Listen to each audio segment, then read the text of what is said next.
Georgia fans, we are back, and I need to know if Gunner Stockton is going to win the Heisman Trophy and the Natty in 2026. Comment below, and look, we're going to start off with a very positive game from number 14.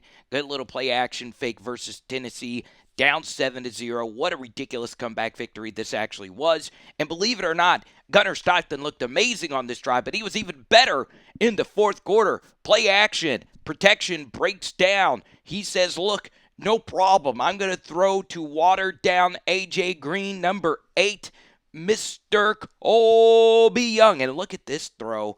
Look at this ball location. And look at this grab by Colby Young. It was out of this world. So before the season, I was a Zachariah Branch skeptic, but it looks like I could be totally wrong. The former 5-star might be the dude on this Georgia pass-catching group. Look at that. That is a really good throw and a really good catch. So a lot of pressure on Nate Frazier to come out and perform at a level that we know he can perform because he's a lot like Tennessee's Dylan Sampson. Yes, he's the most talented running back on their team, but he fumbles a lot, right? The problem is that Sampson is way better than Nate Frazier. Or at this point, I would like to think Dylan Sampson, the SEC Offensive Player of the Year, is going to be better than Nate Frazier, no matter what he does the rest of his career. But I could be wrong. You know, Georgia running backs have been the creme de la freaking creme. Look at this bounce. That is a good bounce read. And guess what? To add a little extra spice, the safety loses his footing, so we're able to bounce that into a nice gain right here. Good stuff. Anything else we mentioned in the preview piece? The game of winches, right? I know football is a game of inches, but this is the winch warfare, right? And by winch, I mean pullers. I know it's such a bad dad joke pun. But both teams love to pull their offensive linemen. 56 comes around, and Gunner Stockton is just following him. Look at Nate Frazier get in front of 56, and they end up blocking not only the same guy, but Nate is able to climb up. I mean, that just can't be done any better. Of course, we would have liked 56 to not whiff. The only thing he really needed to do right here, instead of just getting a very ferocious punch, this guy was already going backwards. Let's just keep pushing him backwards. You can see he whiffs him, and Gunner Stockton kind of just runs into him, but it's still good blocking overall here for a first down. Now, there have been some great opening drives, but to have both of these back-to-back, these were the two most beautiful offensive opening drives I have ever seen in any college football game. And the reason I liked it so much is almost every single position had some ridiculously good plays, starting with the quarterbacks, to the play callers, to the offensive linemen, to the tight ends, to the receivers, to everything, the reads. It was a thing of beauty. And there's just something beautiful about the actual drive, the team mentality. It's one thing if you can just throw a go ball to Randy Moss and he picks up like a 75-yard touchdown, but it's just good offensive football. And to be honest, the defense wasn't the worst. Like, you saw some broken tackles mixed in here as well. So there we go, Gunner Stockton on the pull read, and this time it's both the tight ends pulling. Lawson Lucky and Oscar Delpa played a lot of football.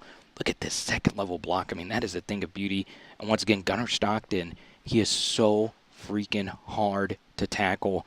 You love to see it. We get to here, and this was actually one of the deepest play breakdowns we've ever done on the NFL level. The Kansas City Chiefs have run this a gazillion times with Travis Kelce, and boom, it's set up wonderfully. Of course, you got to worry about the guy chasing him from behind, but Lawson Lucky trips on his own feet. Ugh. So we get back-to-back plays right here from Gunner Stockton that shows the good and the bad of his playmaking ability. So right here, Gunner Stockton sits in this pocket, even though this is a huge rush lane for him to run through versus man coverage. He could have been justified in just running, but he sits back there. Protection is really good. We all know Gunner has good velocity on his passes. Boom! Hits the deep in-breaker to a deep cut wide receiver. You remind me, Georgia fans, who number 18 is. And then we get to a pretty big mistake right here from Stockton. It's 1st and 10, and guess what?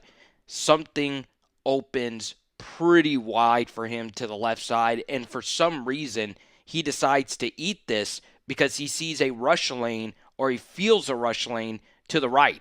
Give, first off, this Georgia offensive line a lot of credit. The protection on this drive was really good, and this was a heavily criticized group going into this game. I'll give you the all-22 shot of this play, and this honestly is a pretty simple read for Gunner Stockton. You could see that the corner right there bites down on the flat, so you should read the secondary receiver on this flood concept right here.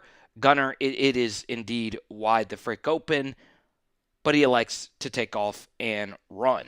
Alrighty, if you're a Tennessee fan watching this breakdown, this play right here should get you very excited about the defense for the rest of the year. I love this play call right here from Mike Bobo. So you could see Tennessee's coverage right here is very light. Okay, you have 1, 2, 3, 4, 5 DBs pretty much making an umbrella, which means there's only 1, 2, 3, 4, 5, 6 guys in the box. And Georgia's in a heavy personnel. 1, 2, 3, 4, 5, 6, 7 guys to block these 6. So this Tennessee front really needs to buckle up their chin straps and get ready to go.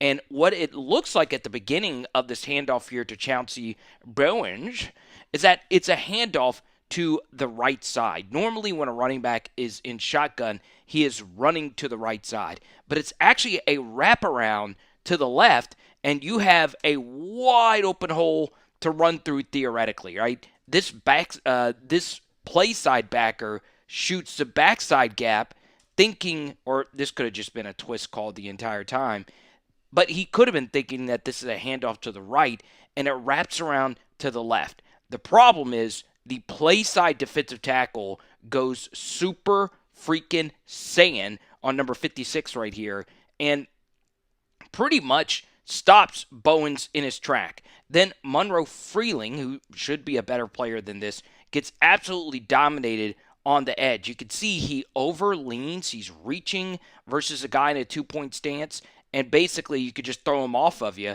and squeeze it down.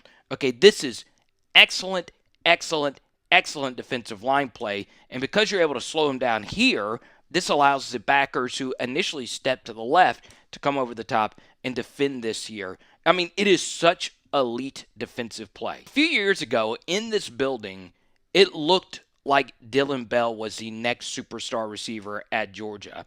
That has not been the case. But he was big in this game, or at least in this spot. There was a corner blitz.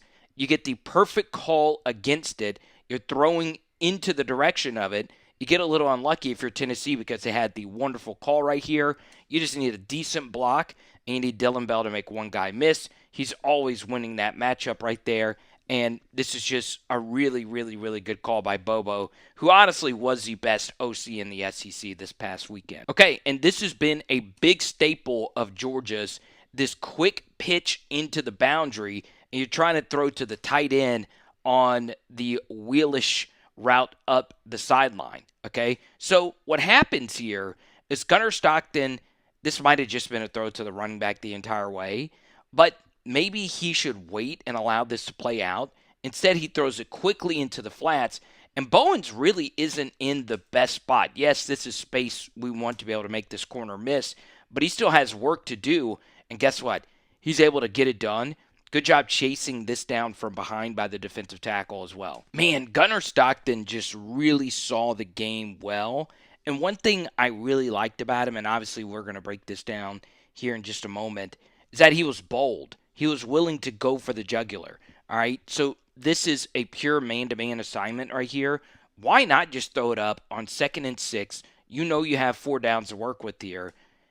I mean, you could make a case that this is pass interference, but I'm glad they just let it go. All right, here we go. You set up for the quick screen right here. Mr. Gunner Stockton. You try and run something that got you to the spot, Dillon Bell, and Oscar Delp misses a block. Now, it looks bad. This block is a lot easier, of course, if the corner's playing off. And, well, he's not. This still needs to be better. But still, give the corner a lot of credit for had a game. And he makes a really good play right here. I cannot get over the throw that Gunner Stockton decided to make. 4th and 6. I posted this online. I won't even try that in a damn video game. This is truly an insane throw, okay? Truly, truly, truly insane, okay? I understand that everybody has their think pieces out and their tweets about Tennessee playing man coverage throughout the course of this game. But sometimes players just make plays. They just do. By using pre-snap elimination here, you know that this is going to be strict man-to-man coverage, okay? So you can see right here, 1, 2, 3, 4, 5, 6, 7, 8. All right, so if there's 8 guys in this fit, in this range, you are predetermining and telling Gunner Stockton that this is going to be man-to-man, and more importantly, that there is nobody back here to pick up any scraps, okay? So what happens here is they actually don't bring everyone. They were expecting all intermediate stuff over the middle, but there's obviously no deep safety, and Gunner Stockton sees that, so he's like, hey, if I have to throw it somewhere, why not give my guy a chance here? And to process that and see all of that, to eventually make this throw, it just doesn't get much better than that. I also want to give this offensive line a lot of credit. This really wasn't a difficult thing to do because, if there were blitzers, they're probably coming from over here. What a Steve Spagnuolo blitz would be is you show this and then this guy actually comes. If that was the case, you would have gotten home. But the running back probably picks it up. Either way, I guess now looking at this a few times, you are basically giving away that it is man-to-man over here. Whatever the case may be, this is just wow. Wow, wow, wow. Okay, I think the college football video game guy was down in this corner. Bordeaux. Let's see if we can find him. Yeah, it's him. That's him right there. I saw the clip. Man, content creation's crazy. Don't just watch. Look into the camera that's filming you on site. Gotta get the clicks, baby. Let's go. Ha, ha, ha. Oh, he sends it. He catches it. Oh, my God. That's it. 2-point conversion now. What a game. What a game. Okay, so I would be more angry here than on the touchdown, okay? On 2-point conversions, the one thing I want to make sure I do is force the quarterback to make some form of a difficult throw. So I understand defensive coordinators, when they get closer to the goal line, man coverage becomes more popular because there just isn't as much room you have to worry about behind you because, there is no big plays in this portion of the field. But this right here is too easy. The communication here is terrible as well, right? You could see that the Tennessee defenders are deciding, hey, are we going to banjo this? Which means, obviously, if he goes out, you pick him up, or you pick him up if he goes to the inside. Whatever the case may be, this is the easiest man beater known to mankind right here. You show 8 thinks he is sticking with 1 the entire way. It's just a simple return motion. Andy Reid does it in big games. Obviously, we saw Ohio State do a more complex version of this in the national championship game.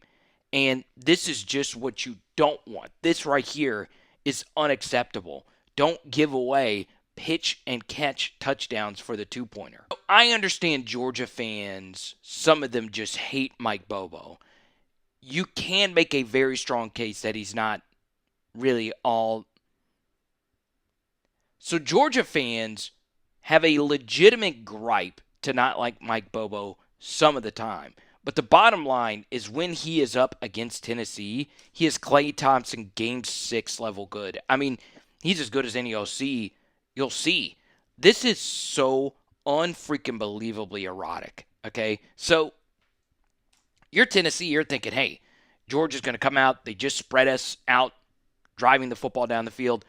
Georgia says, F that. We are going heavy. right? Only one receiver on the field, 13 personnel, single back, and we are running a heavy counter, okay? Now, the guy who makes this block is Lawson Lucky, and obviously there are a lot of Tennessee fans that watch my channel as well. We have to have a conversation about Andre Turrentine, okay? Not all experience is good experience. Now, you guys know him better than me.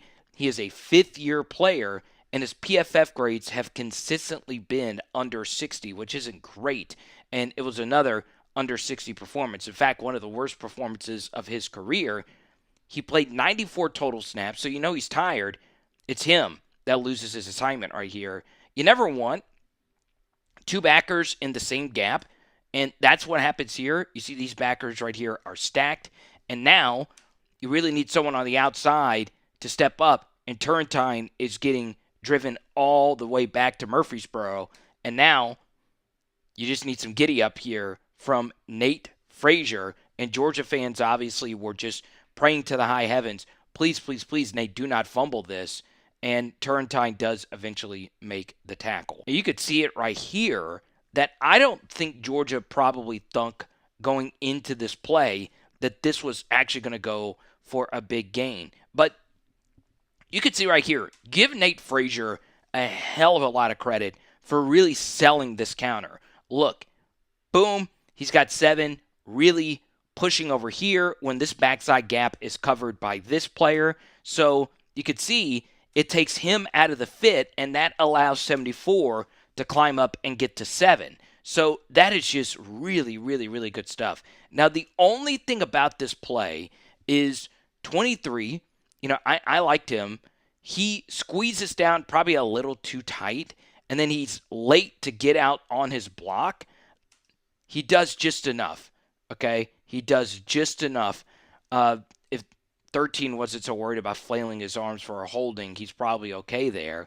But Lawson Lucky, dude just had one whale of a football game. This ball very clearly should have been intercepted, and this is going to be one recurring theme about Stock going into next year.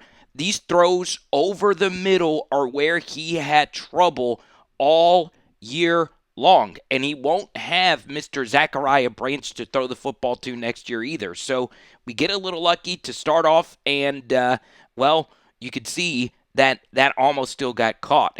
And you could see that this Alabama team took advantage of the football early in this one, so that just increases the importance of efficiently getting something going offensively. Already down 14-0, we get a nice little screen into a wide open space.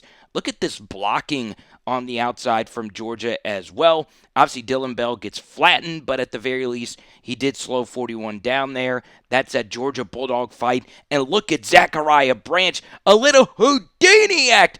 Are you kidding me? This is one of my favorite college football players I've ever broken down, and I hope he has a great NFL career. Offensive line health was a big deal heading into this game. You can't really do it that much better than that. Look at this block on LT Overton. Or was that Overton? No, that actually wasn't. So I guess you could say the window is closed. Get it? The Overton.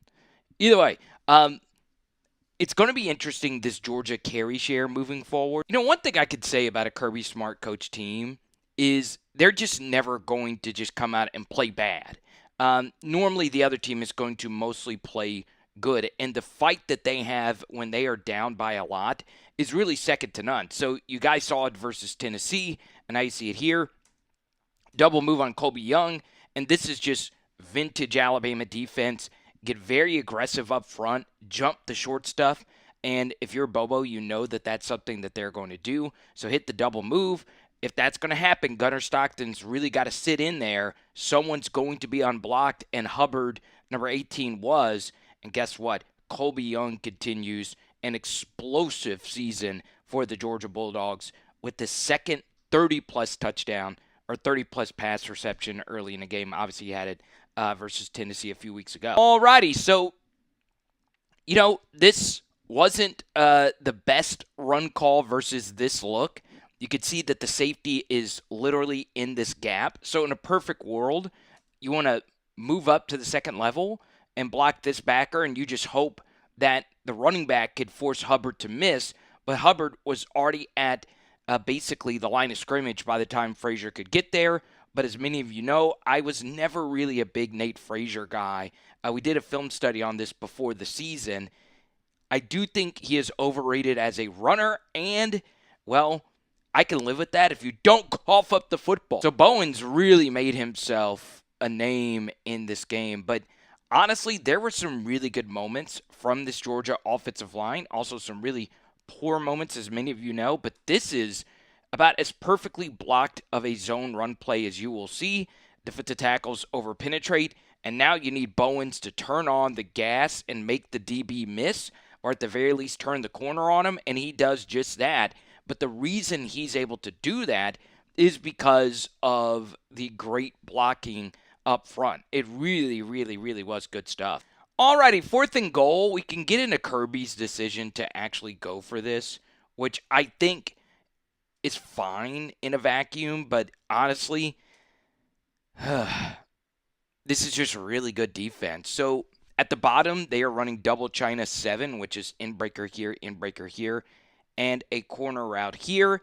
And Gunner Stockton elects to work the 2-on-2 over here. So you have one-on-one matchups here to the bottom. I understand it, but if you actually would have worked over here, boom, you have Lawson Lucky for a touchdown. That's really hard to see pre-snap, and I don't mind ever working the one-on-ones to this side. The problem is at the snap, every defensive back took inside leverage.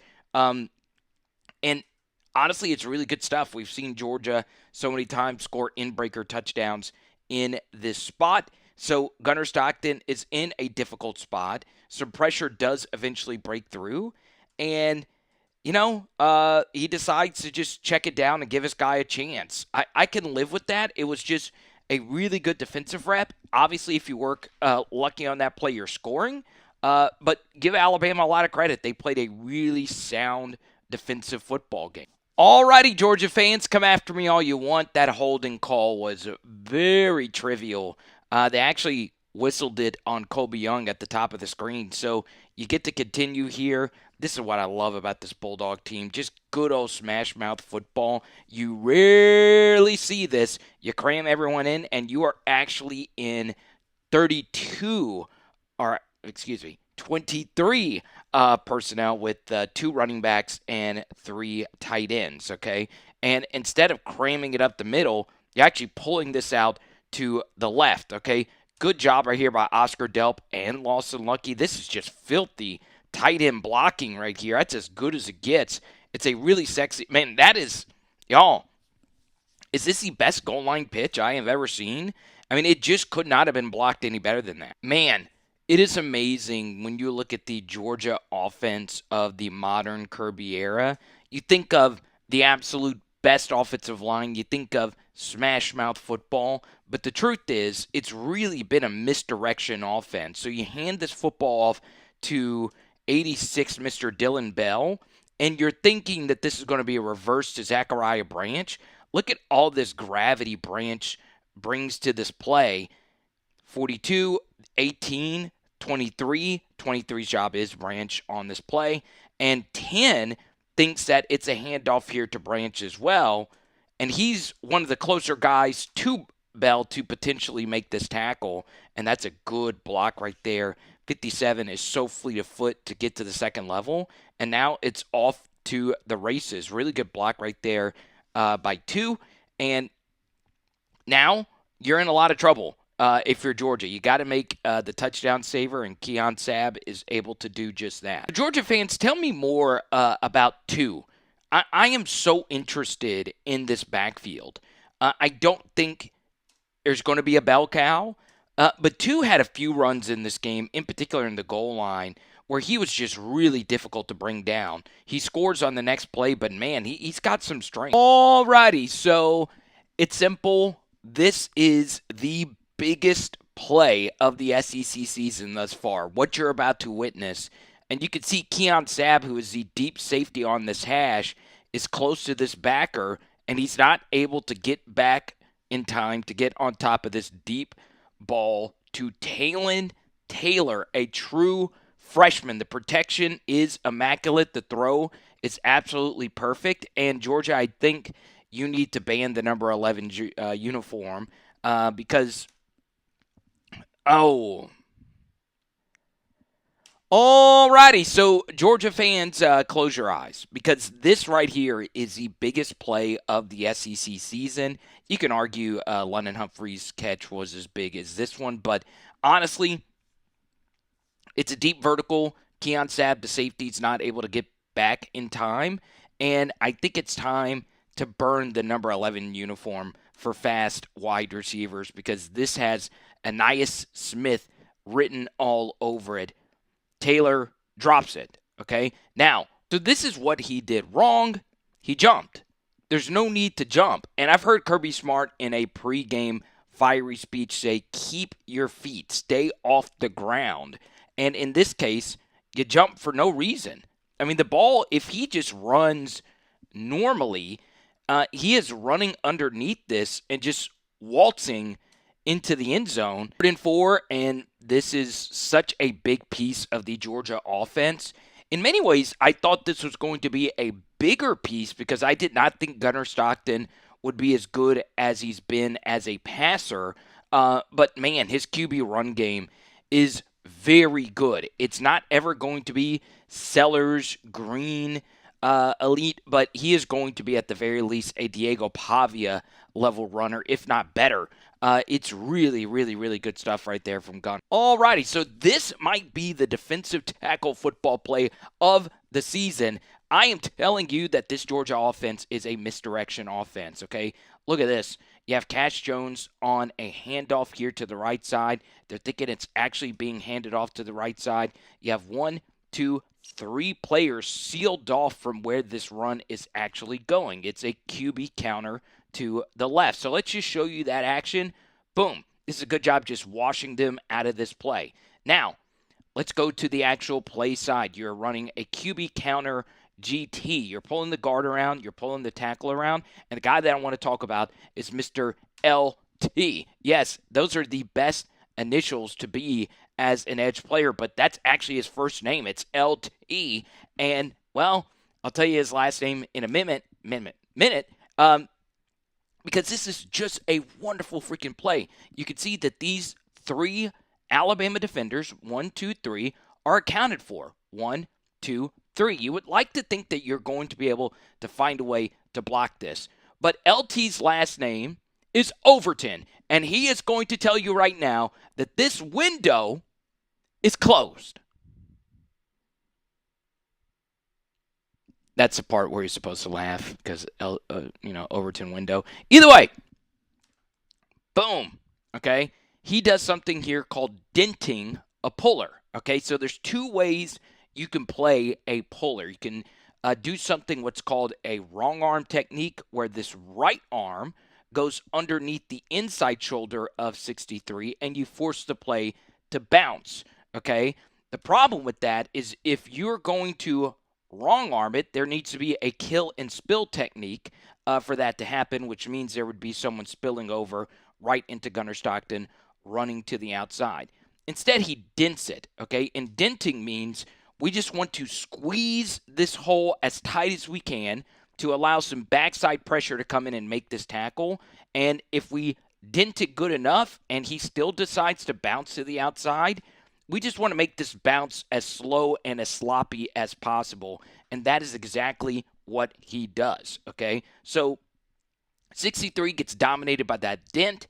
The right tackle, 73, who's a backup, gets cut off as well, and maybe Stockton could have still followed this through and picked up the 3 yards, but the DT is also there, okay? Then you could see that the play side tackle, Freeling, who I thought did some really good things, was the one who eventually lost his block here. So Stockton decides to bounce, and guess what? He doesn't get the full 3 yards. The safety eventually does fill. It still ends up being a decent run right here by Gunner. And then what does he do on 4th and 1? Wait, you mean to tell me that this breakdown includes an encore? Oh, yes. Yes.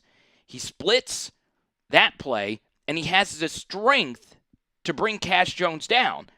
Now, if you want to say that Cash should have been able to keep his feet and make this play, sure. Okay, there's quite a few Georgia running backs in the past who are doing just that, but he's not able to. And LT, man, you deserve it, bro. You deserve it. Man, you got to give the Georgia coaching staff a lot of credit. Zachariah Branch has just been really good. This is a difficult play. You can see Oscar Delp gets pushed back, and Branch really has to stretch this thing out. And he gets there. I mean, it wasn't easy. He makes that guy miss. That's a good block right there by Lucky on the edge. And, man, it's just been an amazing season for ZB1. Alrighty, so we get to this, and holy crap. I mean, Zachariah Branch, I should have never doubted you before the season. Okay, first off, give this Georgia offensive line a lot of credit for, blocking that twist stunt really well. And then Gunner Stockton for seeing this. This ball could have been delivered sooner into this window, but he still gets it there, right? You got to get this up and down over Hubbard, a good safety.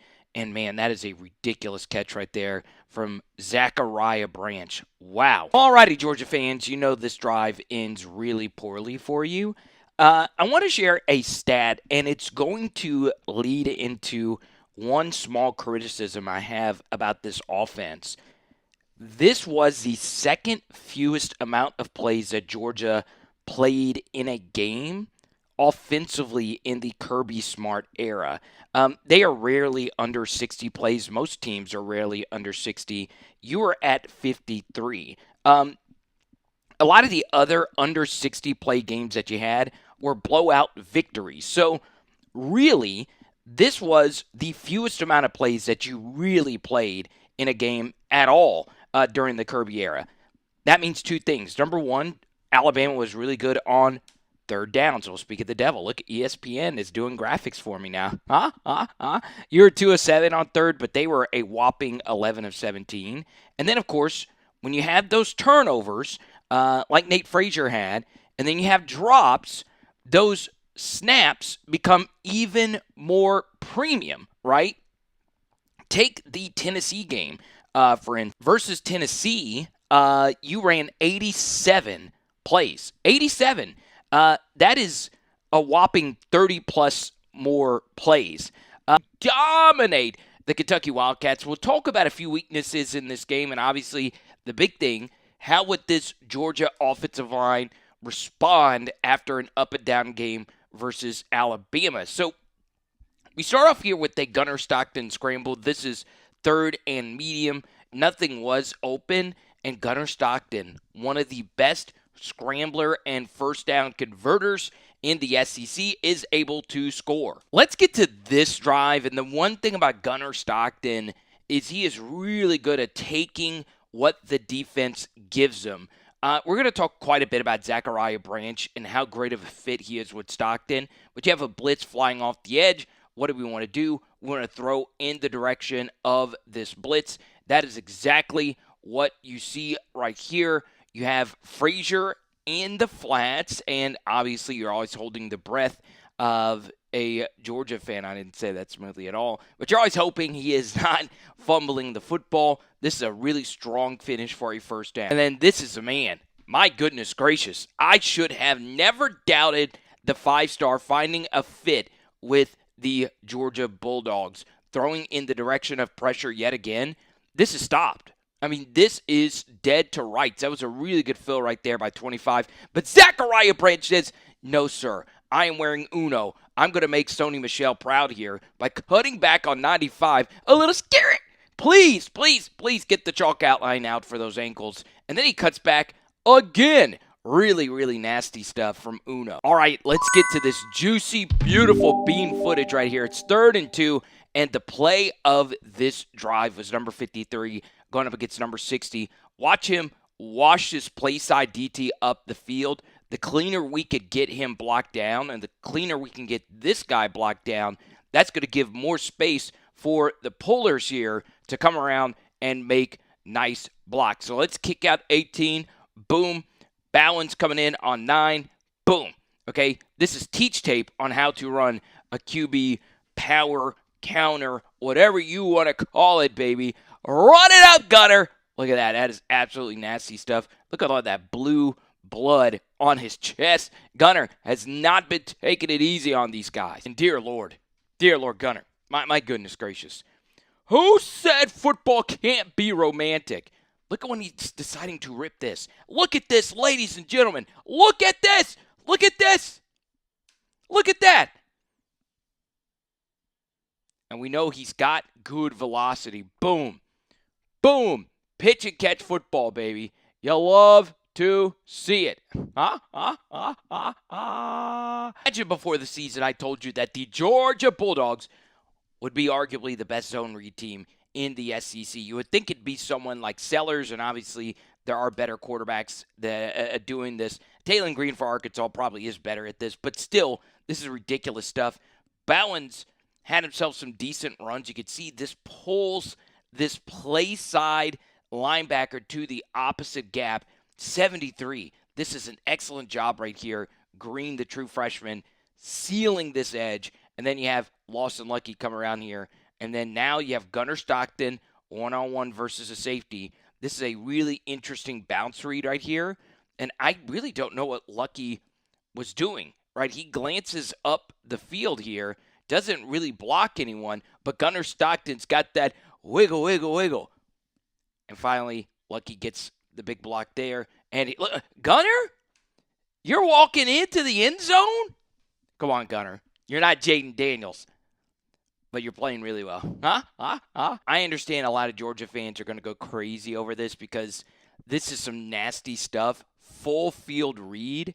I would also include that this is a very basic quarters alignment. So versus the better defensive coordinators, you're not going to get something probably this static on 1st and 10, first play of the drive, but it's still ridiculously good. You start off looking left, you don't like what you see left. Then you work over the middle here on the over to branch, you don't like that. So now we're scanning backside to the dig. The pocket is really good. And look at this throw from Gunner Stockton. It's still really good stuff. I'm not hating on the defense, but still, Dylan Bell. What a day for DB86. And then we get to the ugly, okay, play action fake. And you could see the stripe of Gunner Stockton's helmet right here. Never actually spot the safety center field. So he play action fakes right here.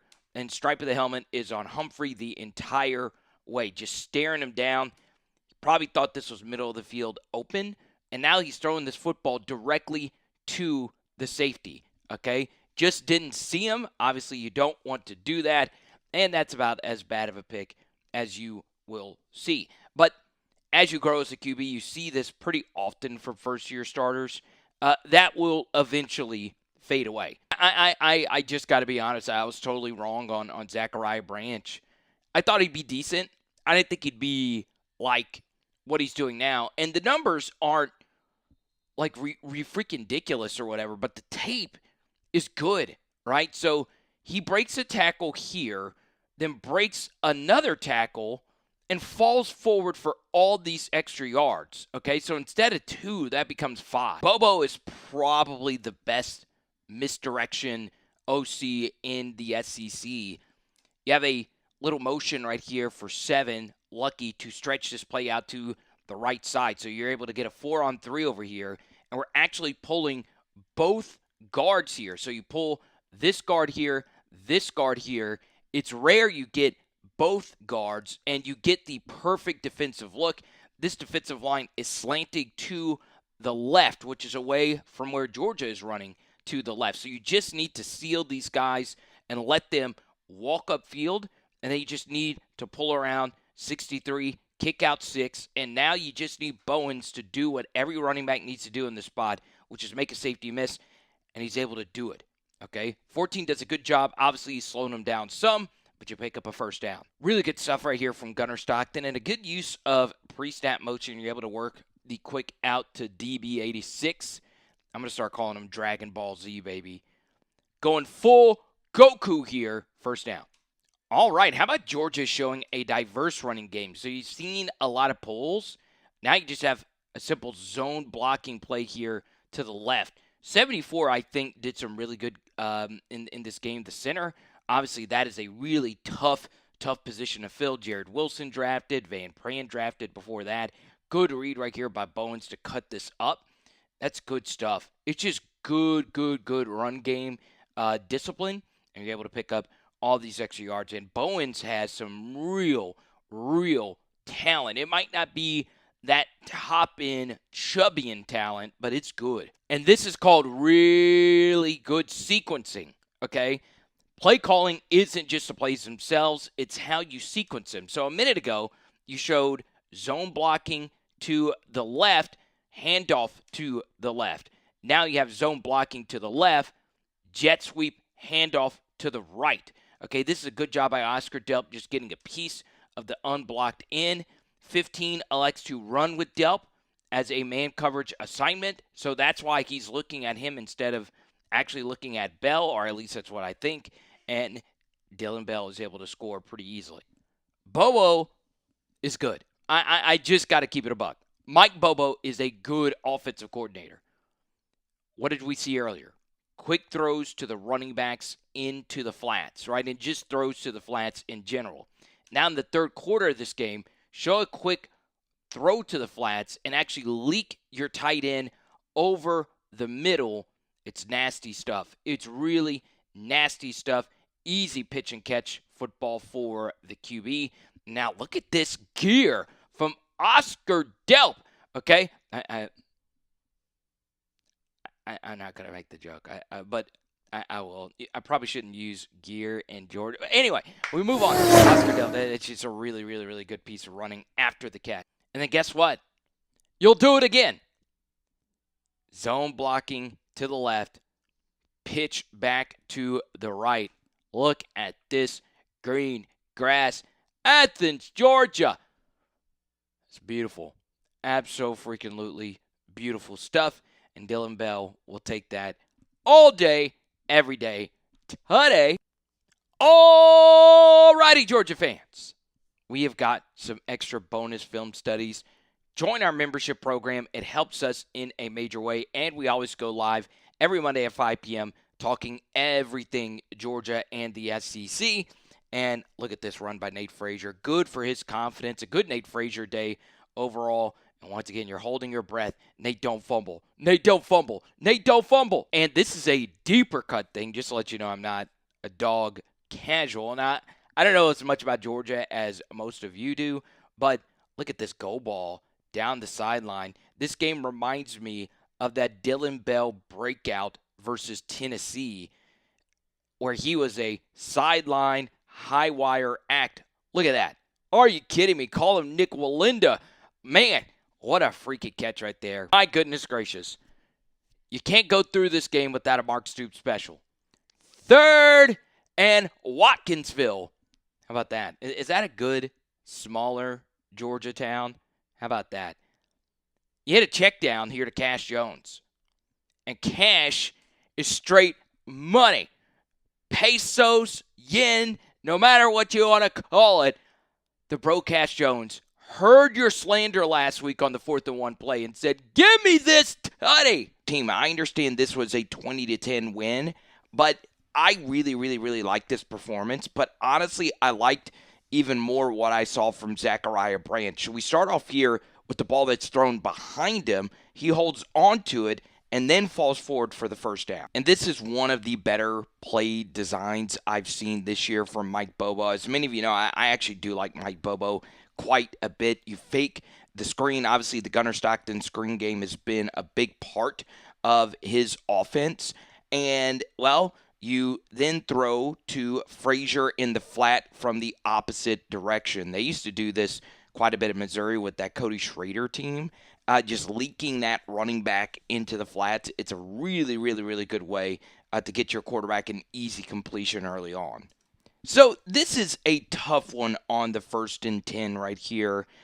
This blitz gets home, all right? The mic here is just, wrapping around, and it does not get picked up, okay? So it's tough for Gunner Stockton when you have 6 in protection to block 5, and this backer is not accounted for. Now, whose man is this backer right here? Well, you would like to think it's the running back's man, This looks good right here, but this backer wrapping around, this DT holds up, these two blockers, and it opens up this backer. Obviously, in a perfect world, you could see the center pick up this DT and then the guard pick up the backer blitzing around. There still is an answer for this. Obviously, as you can see to the top of your screen, this is the two best receivers on the team. You have Colby Young and then, of course, Zachariah Branch. So that's where Gunner Stockton is looking here. But most OCs would tell you if this backer is blitzing, we want to replace him with the shallow drag. As you can clearly see, it is open here to Oscar Delp, but the blitzer is just coming way too fast, and that is the biggest pause of all time. And then the left tackle is also going to beat, and boom. Okay? You get hit. It could have been avoided in so many different ways. Let's go to this 3rd and 3.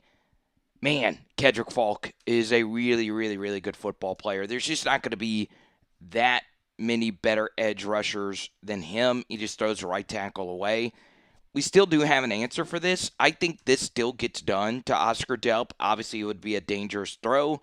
Now he's looking to his left, and he takes a sack here. Okay, so it gets to this 3rd and 3. I do think there is an answer here to Oscar Delp for the first down. It's a dangerous one, but if you throw it away, low and away from this guy, it probably gets done. This probably still gets done to Ra Thomas. It would be bang-bang with that guy being right there on his back. Once again, another pause. We get to here. In the protection, Kedrick Falk, you're just not going to play many edge rushers better than him. Obviously, you don't want to get beat that easily, but you see Gunner Stockton's athleticism on full display. Gunner, how did you get the heck out of that?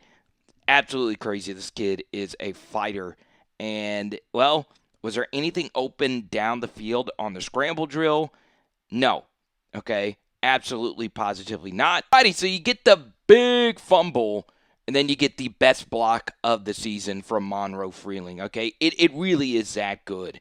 Now, before I break this down, I want to shout out number 2, Josh McCray. It could be very frustrating to be a skill guy in this Georgia offense because it is such a heavy rotation offense. So, obviously, you want to run on this with the safeties being this far back, but it's still tough because you are backed up so deep.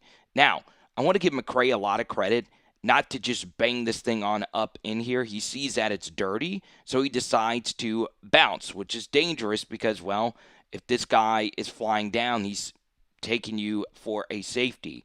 But the reason this play works is because of this block right here. Look at this. That's Kedrick Falk, and this is grown man strength right here. Are you freaking kidding me? Monroe Freeling, block of the year. He is all the way back in Marietta. Y'all, it's elite stuff. It is elite, elite, elite stuff. Think of your favorite SEC offensive tackle, Sean Andrews, Will Campbell, whoever you think of. It's on that level of. And one thing that will be used against Georgia moving forward is that they did have some massive issues with the exotic pressures. Okay, this is a Spags special where you're showing, and Spags, of course, being Kansas City Chiefs defensive coordinator. This is a guy I've actually interviewed before, Debo Atkins. He is insanely fast for a linebacker. They had been sending him on a lot of blitzes in this first half, or a couple. Now he's backing up, and he's playing the deep middle in a Tampa 2, and they are actually blitzing the slot corner off the edge. So it's really hard to account for that guy. So in a perfect world, we're throwing this to Cash Jones and replacing the blitzer, okay? But Gunner Stockton is so insanely athletic. He makes that slot corner miss, keeps his eyes down the field, and finds an open Colby Young on the sideline there. So Auburn has a huge roughing the passer penalty, and you set up a really good screen right here for Georgia. Okay, you showed the screen to Cash to the left, you actually throw it to the right, and all these offensive linemen are getting down the field and making good blocks. Lucky there, guard on Atkins, puts him on the turf, and then you get a really nice finish right here by Colby Young. That is powerful stuff right there. Look at Kobe go, baby. Alrighty, 4th and 5. What a call versus this look, okay? They were on all verts, which is not the best call versus this look, okay? Wow. So there's just no way that you're going to be able to block all these guys. It's cover 0. There's no deep safety. So Gunner is just in a tough spot, right? There's no short answer here at all. You can see everyone is still running their routes. So the fact that Gunner even got this up is honestly really good quarterback play. Takes a pretty big shot right there, and it's thrown up in the air. And Colby Young honestly just mistimes his jump. He jumps way too early, okay? And it hits him in the hands. It should have been caught with a better timed jump, but now the ball is going the other way. And look at him in pain. I get it. Now, this to me was going to be the guy on the Georgia wide receiver group, Mr. Noah Thomas. I honestly thought he was going to lead this team in receiving. He still could. But he runs a deep crossing pattern. I was able to get the all-22 and see that the cover 1 safety was not able to get over the top of this. It's a really good cover 1 beater, double post. There was another post being run to the right side, and wow. Alrighty, so we hurry up, get to the 2-yard line here, and you can see only 14-ish seconds go off the clock, so we don't change personnel grouping. That prevents them from making this a heavier personnel group. And look at this. You have Zachariah Branch, the smallest guy on the field, having to come in and make some blocks here. And, well, there's a reason he's a receiver. He ends up blocking his own guy here. So this is a lot of work for Chauncey, and I've been butchering his last name. Bowens or Bowens, okay? Branch, yeah. Even though Branch is supposed to be blocking 41 and 41 is essentially blocked, still, this is a lot of work for Chauncey, and he gets it done. Okay, takes 2 guys into the end zone for a touch. So much is going to be made of the protection. For brevity, there were a few instances where Gunner, took on a defender. He throws him off and then got lucky it wasn't picked. There was one play in particular in that third quarter where he did that very thing. But honestly, this is good QBing. We have A-gap, immense pressure here. So we just need to get to our check down as fast as we can. And, well, I understand the Cash Jones conversation has gotten pretty toxic on social media. If that is who Kirby wants to be the pass down back, let him be the damn pass down back. He's cash money, baby. Makes a huge guy miss right here. And now it sets up 4th and short. So let's go to this 3rd and 7. Nate Frazier had a 4th down pickup after that Cash Jones play. So 17 was the defender who missed the tackle on Cash. He steps up big here. Once again, Monroe Freeling. This is a very difficult block. It is a backer out into this much space, and you got to get there. That's tough, okay? I understand it looks like it's a pretty bad miss. That is a really, really, really tough play. And apparently Freeling is battling a few injuries, but that ends up being pretty big. It sets up a long field goal, and Georgia is indeed able to make it. What a massive conversion. And in many ways, even though you're winning 0 for 7 on 3rd down, Auburn was 8 of 14 on 3rd. And somehow, some way, you're winning this game 13-10 on the road. Now, what makes this very interesting is Auburn does indeed back out, all right? But the thing that makes Georgia's screen game so good, dating back to the Monken era, is how well these offensive linemen are coached to getting out on these screens, okay? They just do a better job of it than anyone else, okay? Look at this. Look at the mobility here. Remember, Freeling missed a big block a minute ago, steps up big here to get enough. That's honestly even better from Branch. 63 gets over on 24 right there, gets enough. And then you're getting enough here. So it's not the cleanest ever run screen, but it's really good. And look at 73, just putting 21 into the underworld. Okay, 3rd and 9. My goodness gracious. You want to know why I think Gunner Stockton is just a big-time QB? Rush 3, drop 8. There's still a lot of pressure because Kedrick Falk is just that guy. in Georgia, this honestly is really good play sequencing. Fake the screen to Branch and then hit these secondary options, but it's covered. There's a safety for Lucky, and there is a corner right here for the receiver. So, Gunner Stockton, this play is totally blown up. Totally blown up. Kedrick Falk is right there in your face. So, Gunner Stockton says, look, I'm a mother effing playmaker. I'm about that life, boy. Finds Colby Young on the scramble drill. Boom. This honestly is a really good job by Colby as well. Get as close to the sideline, as open as you can. Make yourself as big of a target. Flail your arms up and down like one of those car salesman things that Family Guy always used to make fun of. And what does Colby Young do? He delivers in a major way. Now, this is probably where I get into my Colby Young hate here. And it's not really hate. A lot of players do this. There's no reason to jump here. There's no reason to hurdle. Keep your feet. You have this guy by 1,000 pounds. Okay, you jumping up into the air loses all of your leverage. Okay, so now he's just able to bring you down. And look at this, dude. He's such a freak. He's still almost able to get this in to the end zone. But all of that was brought back for a penalty. Okay, so 3rd and 19. Really good call here just to call the QB draw. Let's just play for the field goal, and let's just live to fight another down. But Gunner Stockton makes one guy miss, and then he's able to fall forward and make a few other guys miss, and he turns this into a pretty nice gain of yards. Dear Lord, this is a huge 3rd and 8 conversion by Gunner Stockton. It's not the prettiest either. First thing here is this was one of those bold move cotton coaching decisions, okay? Kedrick Falk has been abusing you. 55 gets the one-on-one. Who's number 55? Bo Hewley, okay? Every one of these offensive linemen is taking an immense amount of criticism, okay?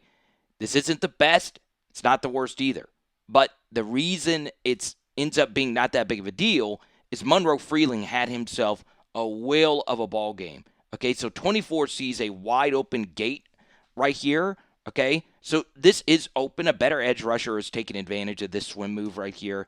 But Freeling is able to keep a paw on him and then just wash him all the way down. That is just nasty work. Okay, so that gives Gunner that little bit extra of space to just kind of drift here. Good wide base. And he sees that this. Let's see if he actually gets a little lucky when he's releasing this. Okay.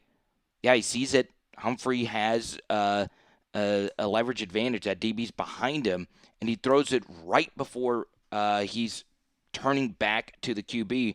Boom. Really good throw. Really good catch. And Humphreys, has he made any other plays this year, number 16? Okay. Freeling, as a run blocker, he does overset here, and he gets swammed to the inside pretty bad. This honestly is a good read by 2 to try and bounce this, because since he does swim to the inside, there is space. It's just Freeling here just couldn't get enough of 24 here, and 24 is able to make a really, really, really nice play. And honestly, it still ended up getting a little interesting there, but you're finally brought down. Boom! Georgia fans, I'm looking at you. All right, I'm skipping the 4th down breakdown because it's actually a part of our Zachariah Branch membership film study. It's a good way for you to support what we're doing. We move along. Really good piece of play calling here by Bobo, okay? Sometimes you have to think as a viewer of what these players watch on film, okay? And if you've watched Georgia recently on film, you know that this jet sweep handoff to Dylan Bell is a play that they like to run a lot, okay? So they don't do that. And they're actually handing this football to the right. No, they're not. It's a leak, okay? Like we mentioned, it's a play we saw a little bit earlier. It's so hard to guard that running back out of the flats or out of the backfield. And Gunner's able to complete it, and you have a 1st down. Obviously, in a perfect world, you want him to be able to keep his feet. Yeah, so here's Atkins. He played the most snaps on Auburn's defense, so he's probably getting a little tired here. You show, once again, the sweep motion, and it's a play-action fake. You're trying to get Colby Young into the flat. Because the backer was flying down the edge so fast, He ends up hitting Colby Young and knocking this play off kilter, but there was no backside contained. 24 played a lot of snaps as well, and Gunner Stockton is able to run this in. So, it is amazing how many games Georgia wins where it doesn't look like Georgia's going to win, right? The Tennessee game, and now you have this game where you were down 10-0, and Auburn did a lot of good things defensively against you. And we get to this ridiculous piece of quarterback play and athleticism. Obviously, Gunner is one of the more difficult quarterbacks in the SEC to sack, and this is a very popular play with a lot of misdirection mixed into it. I've said plenty of times that my guy Mike Bobo is the best pure misdirection play caller in the SEC. I don't even know what that means. It sounded smart. He is really good, though, at showing you one thing and doing the other. So you have a play action fake, and then you have two pullers to the right side. You have the guard and the tight end showing a GY action. You go to the right, and it's actually a leak play to the left. And the way that this is read is you throw the rail route to the running back first. If it's not there, you hit the leaking tight end going across the formation. See how hard that is to pick up that player? Okay? Now, the only problem is Florida has a really good call versus a longer developing play, which is some form of a DB blitz off the edge, because Stockton is blinded to this, and the guy's flying off the edge, and Stockton is able to see it, and he's able to spin out of it, two hands on the football, boom, and then he eventually does get the football to 10, whose name slips my mind. Please let me know down below. But as we all know, this Georgia tight end room is really deep. So really good stuff right here to give Gunner an easy completion. So once again, a really heavy play action fake, and it's just a tight end just slowly making his way across the formation, right? So much of modern offense is, do you have a tight end that is good at just leaking to the opposite side, and can you dump it off to him and him do something after the catch? So Oscar Delp catches it. He can do something after the catch, and he's able to pick up a few extra yards. And then you get to the RPO touchdown. This is very simple. Gunner Stockton is reading this safety right here, and obviously he goes center field, and this is just easy pitch and catch football to the clutch Dylan Bell. Boom. So as you guys will see, and you already know if you're watching this, this was a weird game for number 5, my guy, the Texas A&M transfer. I keep hating to bring up his name because I was so high on him going into the season. Well, you get a pick. Big shout out to all the love we've gotten on our Georgia breakdowns on TikTok and Instagram. Make sure you check it out. And our first real viral one was this Dylan Bell jet sweep motion. Okay, this time Gunner Stockton elects to keep it. Look at this push right here up the middle. I know this game got a little weird for Monroe Freeling. He had a big missed block, but this time versus Tyreek Sapp, who will play in the NFL for a long time. Look at him, just absolutely mauling him, and Gunner Stockton is able to find a little alley and pick up this first down. Man, I was just wrong about Zachariah Branch. He is a superstar, and he really does deserve all SEC accolades for what he's done for this offense. Number 1, he makes a really difficult catch while also taking a big hit. Number 2, the thing that is the single most underrated aspect of this play is the ball is going from the shadows into the sun, right? Receiving is a very visual position. So unless you've played, and I didn't play at a high level, but just go do this somewhere where you're catching a football from an unshaded region, from a shaded region, and the sun blaring right into your eyes. It's really, really, really difficult. The protection was perfect as well. Look at this. You could see he actually mistimed his jump. I think part of it is because of that. Look at these shadows. That's iconic. So he jumps so early. Look at that, man. That's a true 5-star athlete. That's what you want an Uno to look like. Boom. Takes a big shot, and a good sign of athleticism is how quickly you pop back up. Look at that. Like a smooth dude, bro. Okay, the other team has coaches, too, that are good. Even though I don't think anyone would consider the current Florida staff as anything spectacular. So this is really, really, really difficult to sort out as a protection unit. So Florida does a lot of this. They did a lot of this last year, and they do it this year. And it was the first play you saw where they back one of these ends out. This time, they actually back both of them out. All right, and these are tall, lanky, athletic players. And the guy that they're actually blitzing, it's the safety from the third level. You can see him creeping up here, and it's nearly impossible to protect this, right? The quarterback is responsible for him, all right? And I know that's goes against quite a bit of what I preach on here, that we don't want unblocked A-gap pressure, but in this case, you do want it, okay? Because he's coming from such a far distance, and we need the running back to pick up this A-gap blitzer. So Gunner is responsible for him. Obviously, in a perfect world, yeah, you could see the center passes off the 56, and then you pick up 14. But that is such a far distance for anyone to travel. And now Gunner is seeing a smash concept being run here to the left side. The corner does a good job of playing both of these routes.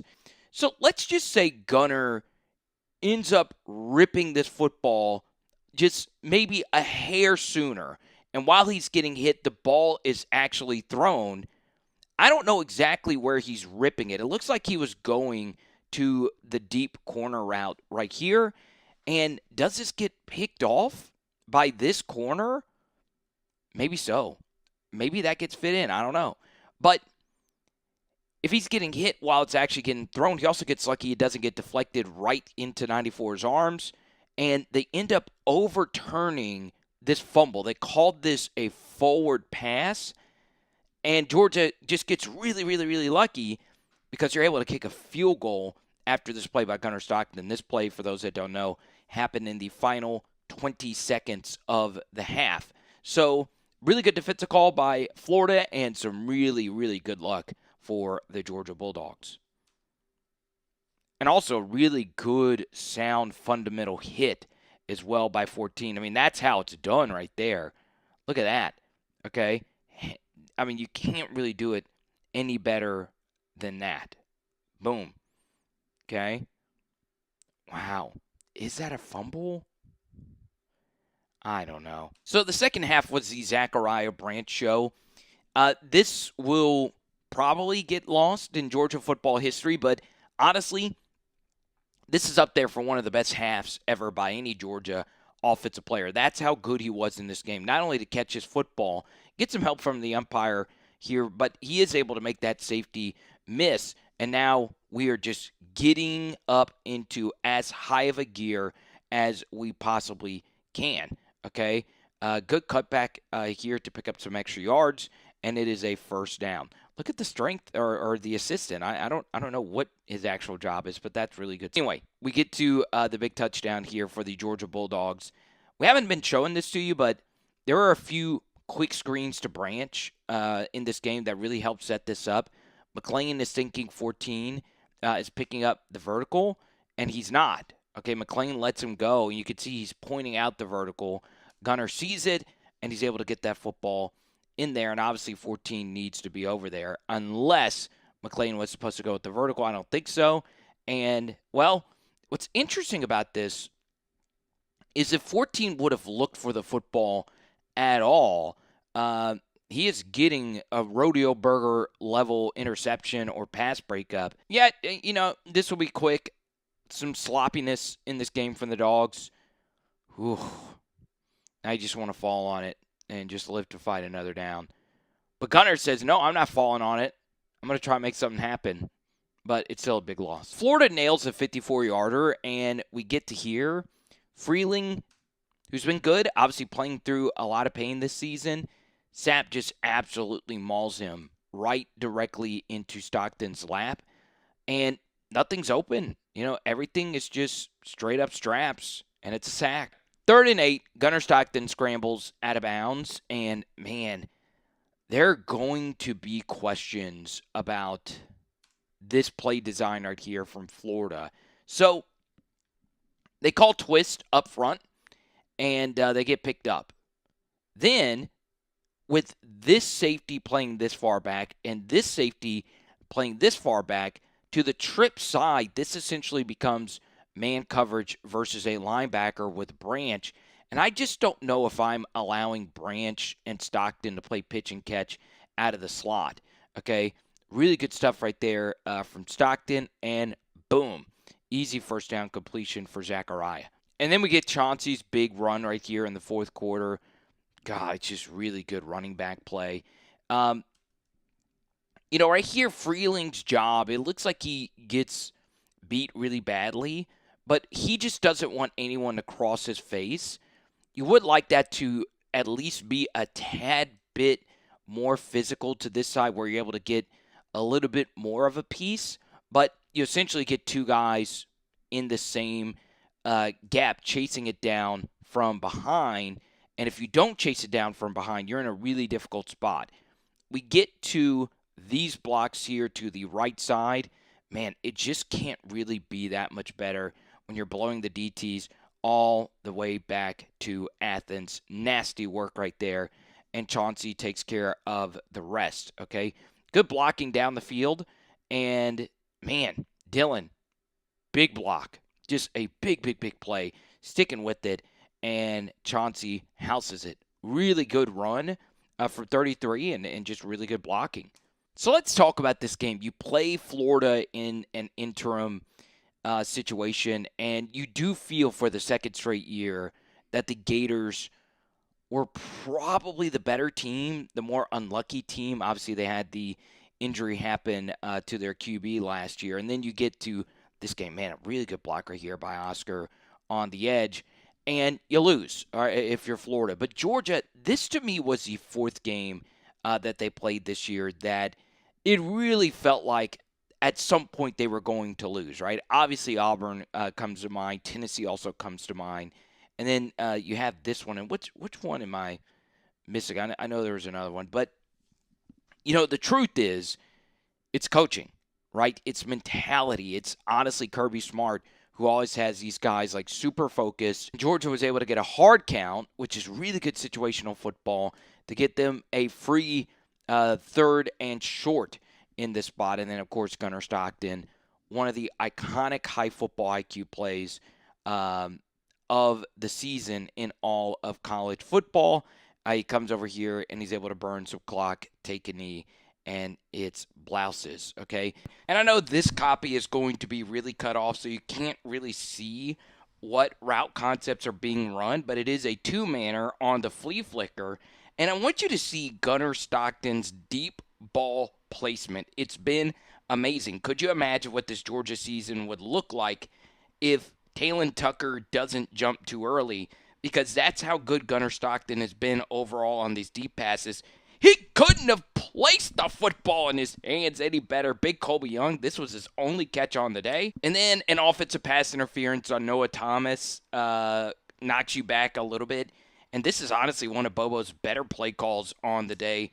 Understanding time and place, you're not picking up these yards. Let's just get in field goal range. You get a little lucky that this backer is actually backing out. And Cash Jones, that's a little extra bonus because he is the pass-catching back. You're not thinking in particular that they're going to run it here, and he picks up enough yards to make it a manageable field goal. One of Georgia's best plays is anything involving Dylan Bell on a reverse, and it was actually this action that got us viral on TikTok and Twitter, which is viral for me. I don't have a huge following, as many of you know. And, well, guess what? Lawson Lucky faked like he was blocking. He then releases, and this ball is actually a wobbler, and it's a back shoulder. Look at that catch. Nate, what a call. I mean, what a freaking call right here by Mike Bobo. Okay? So, one thing that I know from being an LSU YouTuber is I really want to attack this safety, Sage Ryan. He was not good for the Tigers. The biggest position improvement in the entire SEC is what LSU had at safety last year compared to this year. This is very exotic. All right, so you're really holding this fake right here by Lucky for a very long time.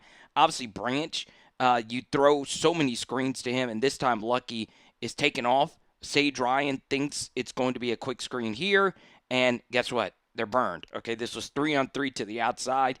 Two guys right here. are screaming down, and Lucky is wide the frick open. Man, I will tell you, this game is an expert way of showing how to call plays in the red zone. Okay, let's move ahead to the next Gunner Stockton touchdown. We have a snap high to the right, and guess what? Ole Miss has a really, really good defensive call for this. Stockton obviously can't hand this off. This running back is accounted for with the safety screaming down, and guess what? You have a defensive end one-on-one versus Gunner Stockton, and he misses him, all right? Obviously, this is some bad defending right here. This is a Princely Malian's younger brother. And you could see he's getting a little too wiry here. He's making sure Stockton doesn't beat him to the outside. So that's why he takes an outside release. Stockton, 2 hands on the football, is able to split it. Okay. And you'll see it here. Look at this. Okay. This is not easy. Not easy at all. And he makes it look really easy. And guess what? It's off to the races. The safety was running over to guard Nate Frazier. And look at this cutback from Gunner Stockton. Ridiculous stuff. And look, man, he's gliding into the end zone from 5 yards out. Gunner pulling a Jaden Daniels. One thing I think Ole Miss could have done a better job of defensively is forcing these handoffs, right? They just sold out to stop this Georgia run game. And it just made them so susceptible. I'm so bad at that word. In the pass, right? So you have a little split zone action, and you're just leaking into the flats. And Oscar Delp, of course, both these Georgia tight ends, plenty athletic, and that's just an explosive play. Let's go to this 3rd and 3, and I still think the single most underrated wide receiver in the SEC is Zachariah Branch. It wasn't really a big stat day for him, 8 catches, 71 yards. It hasn't really been a big stat season for him. But if you actually watch the games, you'll see how big of an impact he has been in the Southeastern Conference. Good job on the scramble drill just to get open for Gunner Stockton. Eventually, Georgia would kick a field goal. And what's interesting on that Branch play, he was initially defended well on the whip route, but we get to hear Gunner freaking Stockton. Just an absolute beast. Don't force it down the field. Let's just hit our check down. And as many of you know, I'm really high on Bowens. I mispronounce it all the time. I think there was some injury concern with him. So hitting this check down is pretty big. You get a London Humphreys completion, and man, outside zone, little handoff to the left side. Not quite a pure outside zone release because you have this guard pulling around, but it's a stretch handoff to the left. Boom. Look at this cut right here by Chauncey. The guard just absolutely whiffs this block, and he gets skinny right here. Okay? That's really, really, really good stuff. Also holding on to the football. Boom. Georgia fans, last week, you guys absolutely roasted me. Not all of you, but the non-ball knowers. Mike Bobo is a good play caller. I can't believe we're even discussing this. And before we actually show you the touchdown pass, what you're watching is a different variation of what you are about to watch, okay? Fake pitch into the boundary, load it up over here, and then have your tight end leak on a vertical, and it's easy pitch and catch. Carson Beck, who, you guys let me know, did he have a good game this last Friday? And it's practically the same thing here. It's not the boundary. It's pretty much the middle of the field. You do pitch it to the right side. And what's interesting about this is that it was a one-man route, all right? This is the only guy you're actually ever throwing the football to. And Carson Beck, Gunner Stockton throws it perfectly to Lawson Lucky for the tutty. Pretty big miss right here from Gunner Stockton on the 2-pointer.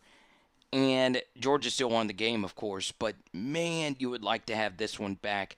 You know, you go from left to right. You start off looking here. He's doubled. So let's go right to here to Lawson Lucky. He's even clapping, saying, hey, throw me the ball.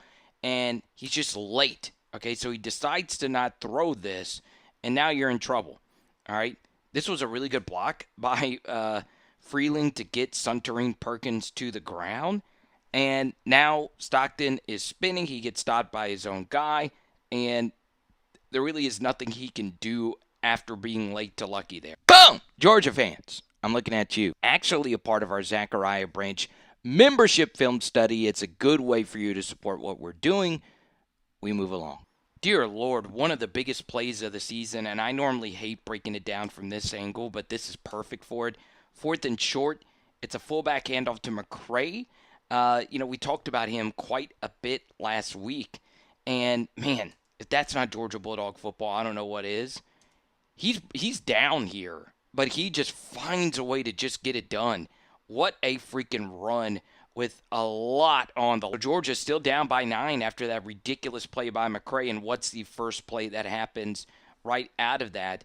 It is a slot fade ball, or just a slot go, if you will, to Mr. Zion Branch. And guess what? I said Zion Branch. Zachariah Branch, back shoulder throw.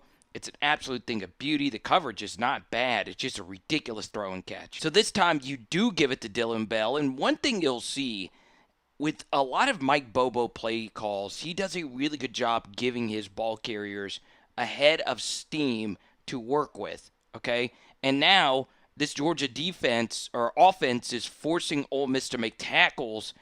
Ole Miss's defense has struggled in that department. So you can see a lot of cutbacks, all kinds of chaos happening, people falling down on the grass, and Dylan Bell turns this into a big game. One thing teams have not been able to handle is this reverse motion, right? They just cannot stop it for whatever reason. So this is stuffed. You fake the pitch, and you're trying to run this slant right here to Noah Thomas. Guess what? You still got to guard the running back who you initially faked it to. Really, really, really good stuff, and it is a walk-in touchdown for Nate Frazier. RPO read, very simple stuff right here by Gunner Stockton. There's nobody here. It's Sage Ryan, so it's barbecue shrimp all day, every day. And, well, look at this throw, and then look at this catch. Stockton right on Lucky's body, who just boxes out Sage, and it is a touchdown. And what does a Kirby Smart Georgia defense do?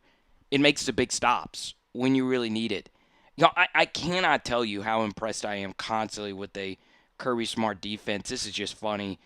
They had enough with these zone reads, so they put a DT 51 who's a really good player, and he just blows it up. So we get to a little bit of a blurry copy, but let me tell you, it's crystal clear that Dylan freaking Bell is that mother trucker. So good job right here by the protection holding up. Ole Miss went with a heavier defensive line, as you just saw with that last run stop. And if they're going to play single high press man, you just got to throw one up. And look at this catch right here by Dylan Bell. Boom. Holding it down for us old schoolers who love wide receivers that wear jersey numbers in the 80s. Carrying on the tradition from Lad McConkey. Look at that. You just can't say enough good things about old Mr. Branch. Fake run, RPO. Let's just throw it into the flat. God, look at this block right here by London Humphreys. This is ridiculous. Watch him joystick Sage Ryan. Look at this. Boom. It's like a rock'em sock'em robot. Boom. Just jacking him up. Okay? Look at that. All right, so you can't really block that much better right there by Humphrey. He does eventually lose a block. It was a good initial punch. How about that? So if you want to support us, please check out our new TikTok and Instagram pages. I'll link them down below.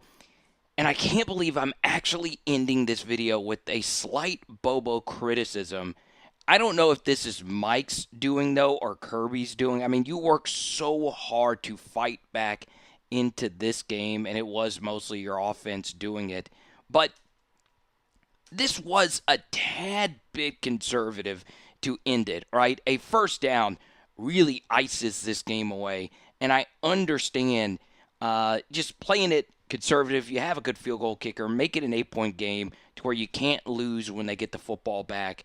But goodness gracious, two very simple runs when running back runs really didn't do a whole heck of a lot for you. And let's go! Today I'm going to show you Mike Bobo's absolute best play call that he actually stole from Alabama a few weeks ago to beat you guys. So don't miss out on that. Lock in, Bulldog Nation. You guys have supported me so much, and we start off here with a play that we've broken down plenty of times. You fake the screen to Zachariah Branch, and then the guy who looks like he's blocking on the screen releases down the field, and it's a nice gain here on first. All right, let's talk about one of the more bizarre Georgia plays on the season. You have a play-action little rollout here. Obviously, you have the option to throw this to Oscar Delp, but Gunner Stockton on the rollout is able to hit one of two receivers. You can see the spacing on this gets a little weird. It looks like it was Humphreys, but then it ends up being Branch. Wow. And then, of course, you get to one of the better blocked plays on the season for the Bulldogs. You pull your guard around, and then you pull the other guard around. Good old-fashioned gappity-gap scheme right here. And then, of course, Nate Frazier, who had himself a big day, was able to get feisty with it. So it starts off with a really good down block by 71. Let's seal him down and create a hole. Guard comes around, kicks out the end, and 56, all we need you to do is make a very simple block, and Oscar Delp, of course, takes care of business there. And obviously with Nate Frazier, we just need you to make the safety miss. Safety ends up making a good play and preventing the touchdown. So the reliable Dylan Bell fumbles, but you do get the football back. And then we get to a ridiculous piece of quarterbacking right here from Gunner Stockton. You see it's middle of the field close coverage, and it's press here to the top. Let's work the slot fade to a 6-7 tight end, Ulysses Williams. What a freaking throw. And even though the protection wasn't the absolute best, Gunner Stockton knows, hey, let me just throw this up back shoulder style. Remind you of LSU's Trade as Green. Really good throw, really good catch. But my favorite thing was on the very next play, you get a good block from Ulysses, right? This is really good stuff. He gets a good start. He does eventually get disengaged, but that's after driving him backwards 2.5 yards. That's really nasty work. And then, of course, Bowens, who's on a hot streak, is able to take care of the rest. Please hit the membership button. It's a good way to support a sole proprietor such as myself, where you're going to get some bonus Georgia film studies. Man, this is actually something that is taking the NFL by storm, getting in heavier personnel, but getting vertical out of that heavier personnel. The Seattle Seahawks, it's a big reason why they are arguably the best team in the league right now. They're in 12 personnel, Georgia, but they're actually getting vertical with their two tight ends who are amazing. So heavy play action fake. You get Oscar Delp in a foot race with this defender, and he wins it, right? It's a good job by this Georgia offensive line protecting against it. And look at this throw by Gunner Stockton where Delp does have a step. Boom. Ridiculous stuff. And then why not? Show some love to Oscar Delp. What makes this play call really sexy is you're thinking that this is potentially a counter run to the right, and it looks like it's counter GY to the right, but it's actually a slip to the tight end pretty much the entire way.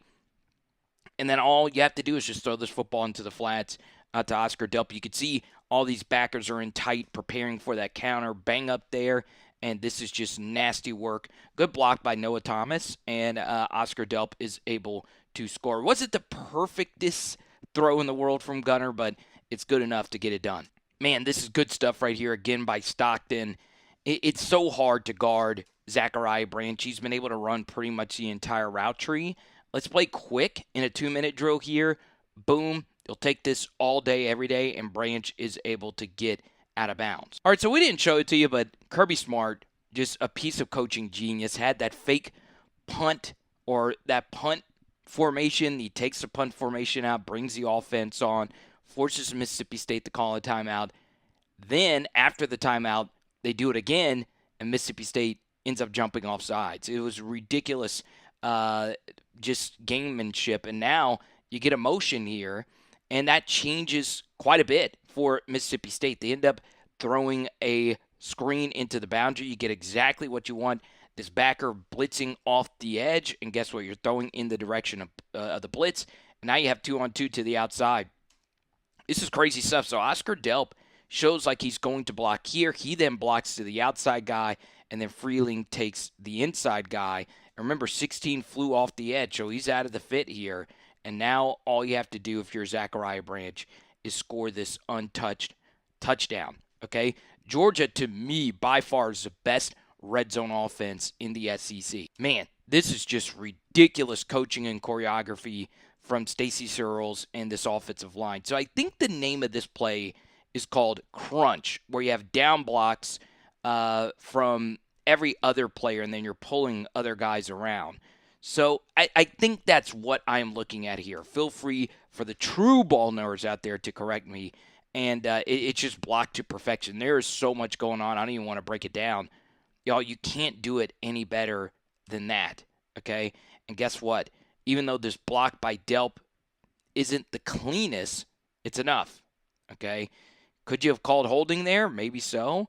But now it's a foot race, and this time Nate Frazier is indeed able to house it. Let's go! So, do you want to see how offensive coordinators steal plays from other teams? What I'm going to show you is Georgia running a variation of this play, and it's versus Auburn. It's not quite the same thing that you are about to watch, but this version is the exact same version that Alabama used to beat Georgia a few weeks ago in Athens. So imitation, of course, is the best form of flattery. So first off, let's talk about the overall goal of this play.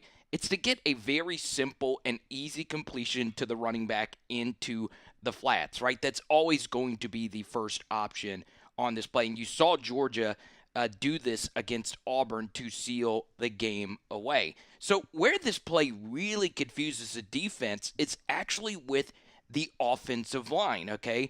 Once again, Mike Bobo, the master of misdirection. So since every single one of these offensive linemen is stepping hard to the left, what this does is these linebackers key the direction quite a bit of the offensive line. So they're thinking that this potentially could be some run to the left or some kind of rollout to the left, but it's actually just a fake to the left, and we're trying to get the football to the running back into the flat to the right.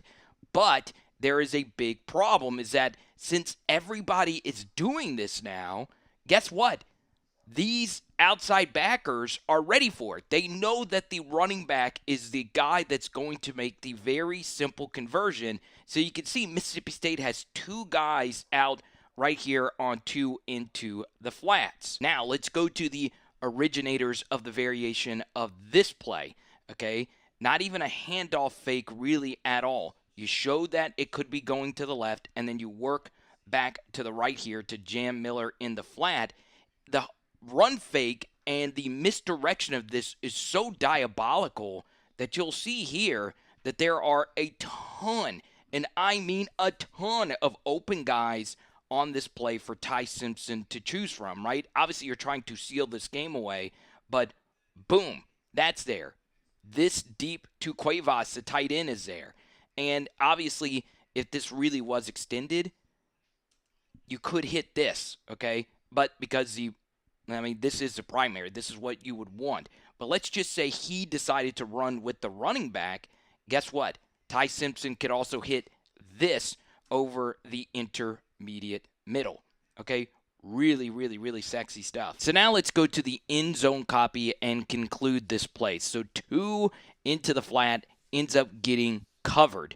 But you could see with all this misdirection and all this eye candy, there is a blown coverage here on number 5, Noah Thomas. Okay, so you obviously start off working to the left, and what happens here is the backside safety sprints all the way down and isn't even looking at the quarterback's eyes. You can see it here. He is running down to guard any type of quick screen here to Humphreys. Then the corner also runs to Humphreys. So it was actually the screen action that drew 2 guys here, and then the running back running into the flats drew these 2 guys like you initially saw a minute ago. So obviously we would want Gunner to throw this if it's there.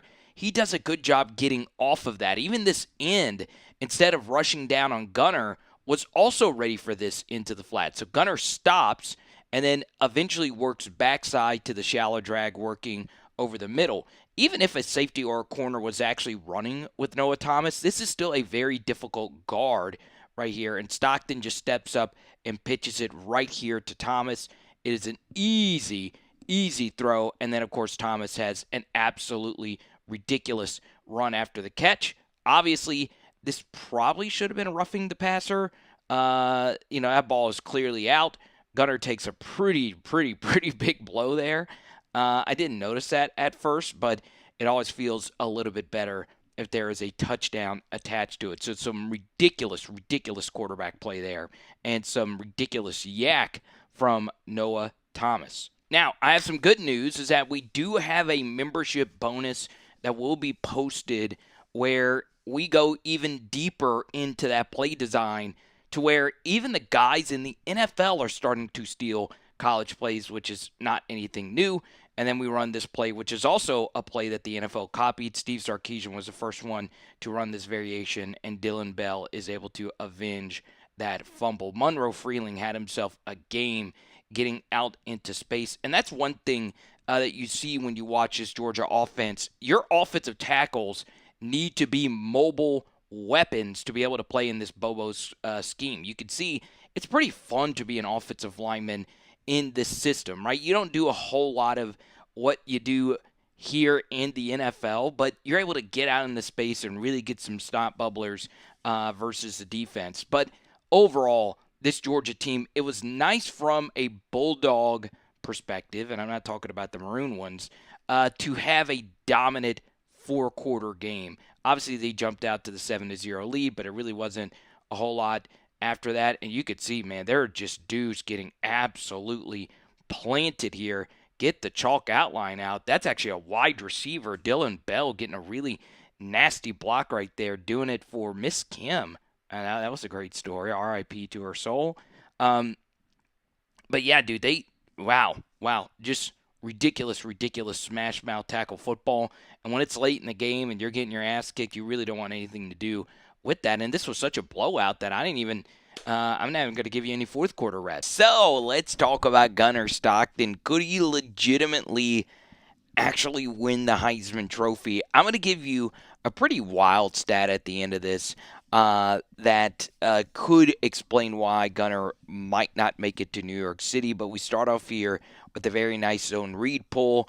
Ridiculous stuff right here by Stockton to take this up the left sideline and not take a hit. So this game featured the two best teams running a certain style of play, which is let's fake a quick screen and have the guy who's acting like he's blocking be the guy we're actually throwing the football to.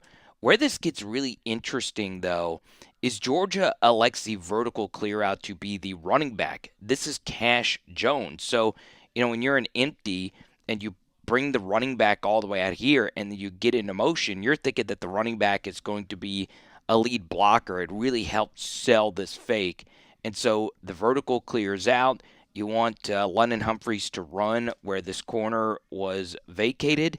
Now, the funny thing is, there's a better angle of this. Stockton sees the corner, but he throws it behind Humphreys away from the corner and stops him there. Boom. And he's still able to get it there. Really good throw, really good ball location. And you see why Stockton only has 2 INTs on the season. This has to be, to me, a top 5 Gunner Stockton throw, especially when you take out all the clutch throws he's had this season. This is really good protection by Georgia. It wouldn't have mattered. He gets his football out quickly. Opposite hash. Deep throw right here to Dylan Bell. Boom. So this next play is something that is really being done at a high level in the NFL. You cram everyone in. Pre-snap motion here from Dylan Bell. So you always have to respect the reverse. And the good thing about just cramming everybody in 12 personnel, 2 tight ends, is that you're really thinking that this is going to be a run. All right, especially on 2nd and 9. What happens, though, is when you cram everybody in, you have to bring in more big bodies. You have to cram your own DBs in, and it opens up more space out here. Okay, so you could see that this was a late communication right here. 3 is telling, hey, this safety, you are now responsible for this motion right here. So now this safety is flowing this way, and Noah Thomas is going this way. Okay, so play action fake, and that just opens up all the space for Thomas to run through. I know it's cut off here, but it's a lot easier for Thomas to work with all that space. All Gunner Stockton has to do is wait for Thomas to get into this space, and it is a touchdown. Okay, ridiculous stuff. Dear Lord, this might be, this right here, the best run-blocked rep of the season from the Georgia Bulldogs, okay? LSU has been struggling with this with their freak 6'7" tight end. Now, to me, Trey Green is a far better player than Elias Williams. You guys corrected me on that last week. Thank you so much. I might still be butchering it. But still, the thing about Williams is that he's been a better blocker than Trey Green. Now, once again, Green, I think, is a far superior receiver. But you block down. It's so hard for these 6'4", 6'5", 6'6" tight end types to have leverage in the blocking game. So he blocks down and then goes to the second level to find this backer. Good kick out right here by Oscar Delp. We know he can block fine. 63, the guard is pulling around right here. Boom. Okay. And then obviously 71 deserves a lot of credit here at right guard, sealing this A-gap player to the inside. Look at him turn his butt to the hole. You can't really do it that much better. We want him penetrating upfield, taking himself out of the play, and now you just need Chauncey Bowens to just run through that wide open gap. Can he make a safety miss? He can't. Texas's DBs are really good, but that's just so well blocked right there. And then obviously if you can get the run game going, you can read these safeties. You can see that this DB is playing off, and guess what? It's easy pitch and catch football right there. Right there. Look at that. Boom. Okay. And then once again, Noah Thomas starting to get better and better and better. Okay. You want to see the nuances of route running. I don't ask too much from ESPN highlight clips or game footage or whatever. Just give me the normal broadcast angle and this one, okay? Obviously, I prefer an all-22 angle where you're able to see everything. But the brilliance of the Zachariah Branch play isn't necessarily the run. It truly is ridiculous. You're about to see it, okay? But it's a route, all right? So you can see him circled right here, and look at this. So look at his head. Look at his head. He is selling that he might actually be going this way, and that forces the safety to stay flat-footed and respect it. All right, that's not cheating your route. Obviously, Justin Jefferson is probably the best at this in the NFL. So he gets his safety back on his heels, and now he's going with the over. Okay, now here's another thing. If he had just stayed on the path of this over instead of stair-stepping and really selling that you're going this way, this safety would have crashed down sooner on this over. Okay, so because he sold this way, you could see that Taft is like, okay, he might actually be going out, and now he's running over here. Okay, so Stockton resets, and now it's wide open. All right, and Taft's flat-footed. Okay, so now you get this football here, and this is ridiculous. Okay, let's go to the other angle. So he catches this football. The only thing I would say is that if this was 3rd and 10, we want to be careful giving this much ground because we don't want to get tackled backwards short of the line to gain. But on 1st and 10, I don't mind taking the risk of running this far backwards and trying to turn this into something truly, truly, truly big. And Zachariah Branch, because he is an absolute freak, is able to do that very thing. Look at the get up on that young man. You go, Zachariah. This is just obscene football right here from Gunner Stockton. I've said it plenty of times. I don't know many red zone quarterbacks I've seen as a first-year starter better than this guy. Like every aspect of red zone quarterbacking, he is truly elite. These short precision passes are so good. The route is really good. Okay, a little pivot action. Boom. Look at where that ball is placed. Look at that. Let's go to the end of this first half, and you're showing once again this guard pulling around, and it's actually just a seam ball here to Oscar Delp. Ridiculous stuff. Good protection across the way, and guess what? Gunner Stockton's able to get this football up and down. Boom. Really good throw, really good catch. Alrighty, so once again, Texas decides to rush 3, drop 8, fake the screen to Branch, and see if you can get this to Delp on the go. So obviously you can never throw this to Branch. You can't throw this to Delp either. There's someone capping that route. So he tries to work the backside dig, and it gets picked off, right? Throwing over the middle of the field, you had that interception versus Kentucky, and this is just not a good throw. Gets picked off, and, it's just a bad throw. You got to live with the bad ones at times with Gunner Stockton. And there you go. Good job making the quick tackle right here by Noah Thomas. Alrighty, ridiculous play by Stockton, okay? After the INT, Texas cuts its lead down to 14-10. As a quarterback, we really don't want to go airborne to make a throw all too often. But in this case, it's fine, right? Because this is a short throw. This is the option you're always going to throw to in the spot, a little split zone action from Oscar Delp. Georgia runs this a good bit of the time. And you also know that since you're, jumping up in the air, you're just giving yourself just a little bit more room to make this throw. So to me, I'm fine with throwing. It's just when you go airborne, you're going to have bigger hits on the wrong end of it. Boom. Okay. Still good throw, good catch, and look at Oscar Delp go. Look at that. And then, of course, the play that everybody runs and nobody can stop.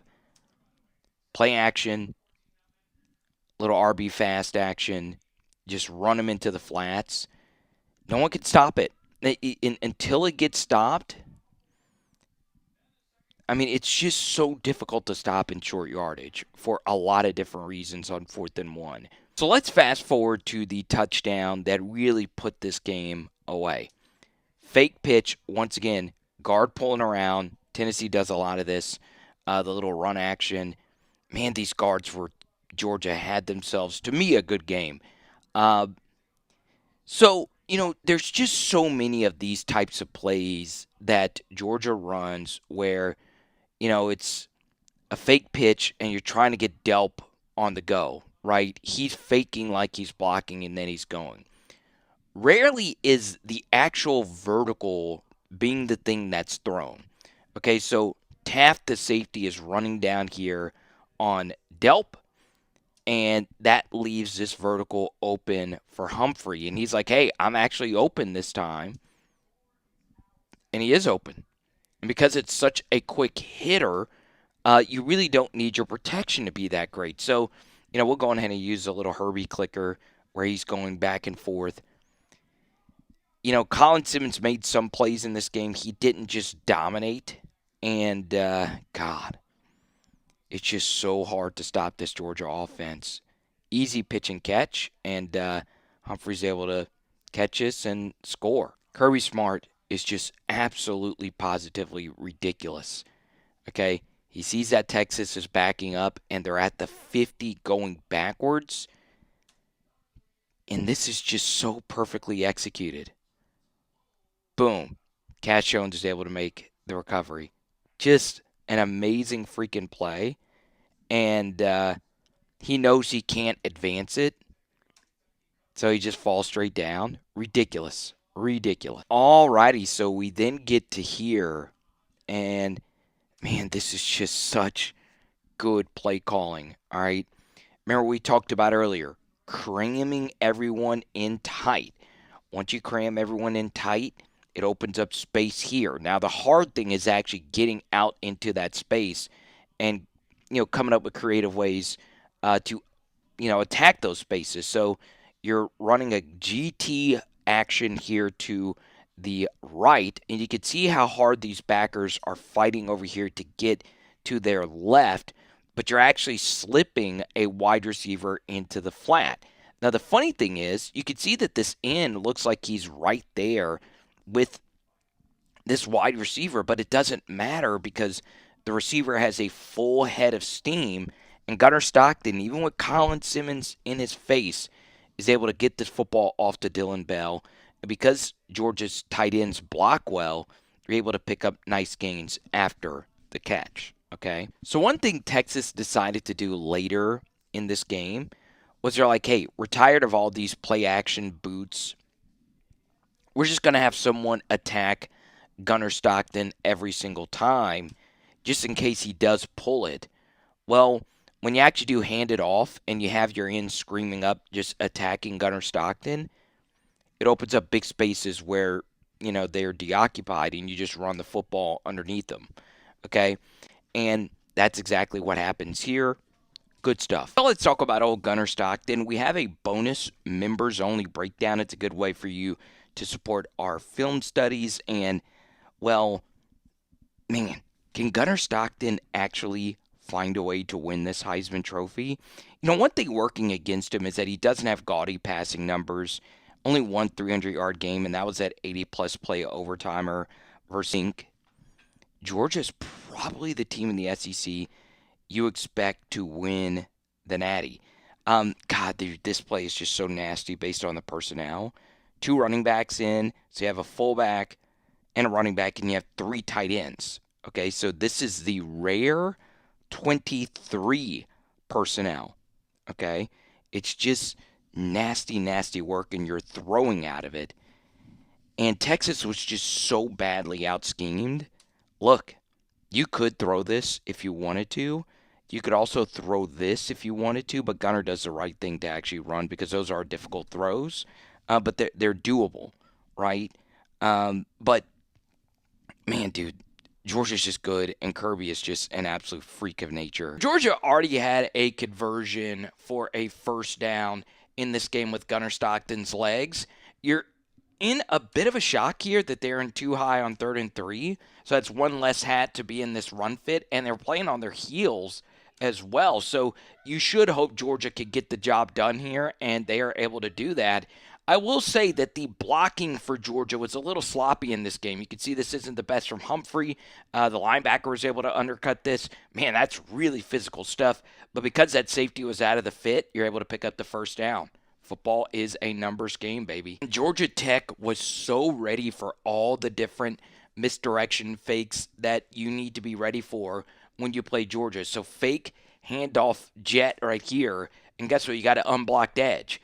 And you want to throw this into the flats. There's a guy right there, and Stockton decides to just eat this and run upfield. Well, 95 is right there as well, so Gunner honestly just eats this sack. 3rd and Buckhead here, and my goodness gracious. Yeah, Gunner's got a big weakness. It's throwing over the middle. I mean, you've just seen it all season long. He gets himself in trouble with picks. Rush 3, drop 8. He tries to fit this ball into Lawson Lucky, and it puts a hole in the chest of the defender.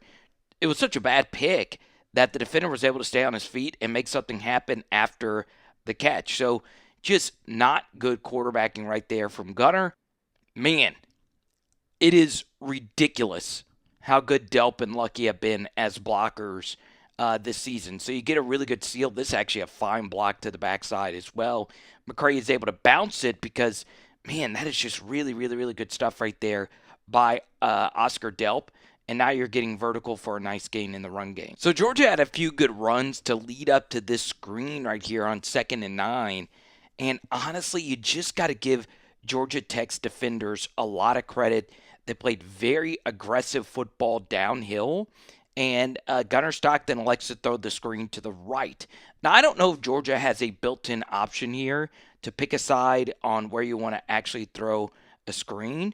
You do throw it in the direction of a corner blitz. Could this have been delivered a half second sooner? You know, with this corner blitz coming, yeah, you have to wait and make sure you get it over him. And boom, okay? Now, the safety is able to beat the offensive lineman to the punch, and guess what? This play is blown up, okay? So, let's just say Stockton would have decided to throw the screen here to the left. Yeah, it's probably also getting blown up by this guy. So it's just really, really, really well defended right here by Georgia Tech. 3rd and 8, this is one of the more confusing plays of the season. So the first thing here is I don't know exactly why Monroe Freeling is blocking down on this interior player instead of just blocking the edge, unless Gunner just called a full slide protection to the right, unless Freeling was thinking that this tight end was blocking down on this edge player. But it just doesn't make a whole heck of a lot of sense that this guy was unblocked unless Gunner called for the outside guy to be let free, right? So 1, 2, 3, 4, 5, 1, 2, 3, 4, 5. That's probably the most likely scenario. So they leave this guy unblocked, and boom. Okay, he's looking at Elias Williams, and then boom, he's open. Okay, so this is getting the job done, but there is an unblocked player right there. So Gunner Stockton, of course, elects to eat it, and honestly, he turns this into something. Okay, and eventually Georgia has to settle for a field goal. So not the worst play, but still very. Let's go to the 2nd and 10, and honestly, This is where you miss a guy like Colby Young, right? Even though Dylan Bell, throughout his career, going back to the Carson Beck days, has made plenty of really good sideline catches. Protection here is really good. Single high safety, we want to take this shot. It's a good back shoulder throw right here by Gunner, and it's just a better play by the DB. Those guys make good plays too. You know, you can make a case that this ball should be thrown more towards the sideline so we can, disengage and make a play. But still, just give number 3 a lot of credit. Georgia Tech came into play, and they played good ball. Pretty much all season, the best offensive player for Georgia, to me, has been Zachariah Branch. And, God, you feel bad for Georgia Tech in this spot. They're in quarters right here, and screens are always good calls versus quarters, right, because they're going to be on their heels. And they're also bringing a blitz behind it. Okay, so these blitzers are past the ball carrier, right? So you get an easy block here. Freeling stops and make sure he cuts off 2. And now, Zachariah Branch with space on 3rd and Marietta is always a problem, okay? So now you turn on the Jets and you hope you find a way to score. Branch elects to stop, and he's almost able to get through there for a nice tutty. And then what do? You feed the hot hand here on 3rd and 5. Really, really, really good read right here by Gunner Stockton. Okay, you work back here. You get Zachariah Branch on a safety on a quick out, and this is an easy throw. Okay, you can even make a case that it got there a half beat late, but Branch has it. Safety is never tackling him in the open field, and this is a walk-in touchdown. And this is where you really start to think Georgia's getting ready to run away with it. All right, run game had been really good in this first half. Look at this movement you're getting on the double, 56 ceiling, this backside DT. That double is so good you can get to the second level. And this actually gets passed off wrong, right? Both the right guard and the center let the DT go to the second level guy. So the DT here is still able to make this play, but he's not able to make this play, okay? 3 is able to get through there, and it's a really, really, really nice first down. Look at him go, baby. Down goes Frazier. All right, the route concept that gets picked off the most in the red zone is something called smash, right? It's a high-low read where Gunner Stockton's job is to read this corner. If this corner crashes down on the out, we want to throw the corner, okay? So what happens here is Stockton is unsure of himself. He's late releasing this, and I get it, right? This play gets picked off all the time. We don't want to throw a pick to end the half. So Stockton is late on this throw right here to Dylan Bell, okay? So he's thinking about it. He wants to make sure that this corner is sitting down on this out. So he finally does release it. The ball gets deflected, and we don't know if it wasn't deflected, if this corner could have gotten over here to make this play. You get lucky that it doesn't get picked off at all. And, well, sometimes the bounces go your way. Midway through this film study and you already haven't hit the subscribe button, do it now. Let's go. So normally this is a play Georgia goes to on 3rd and 4th and short. They get to it on 2nd. It's RB fast, and basically you're rolling out here to throw it to the running back, and that's just easy, easy, easy stuff. And they scored a touchdown versus Mississippi State, actually hitting the over on this play, and you can go to our TikTok account and you can see it for yourself. Georgia run blocking in this game was fine. There was a few rough pass sets. There's a lot of backups out there for the Dogs, but this was a nasty play by the nose tackle, and you're kind of happy he makes this play. So he ragdolls this double team, throws 63 down to the turf, and this is the worst type of pressure as a quarterback because both A-gaps are occupied. This guy is pretty much falling into your lap, and there's a guy right in your face, and you're already not that big of a QB. Then we get to the actual throw here from Gunner Stockton. Does this get picked off if it doesn't get batted down? I don't know. That is a tough NFL window type of throw. So maybe you were lucky that didn't. You could see he was really mad that that ball did not get through. Let's just say it is picked off by him. He's got a convoy, right? He's at least getting it back to right here. Gunner Stockton, his legs were truly the difference in this game.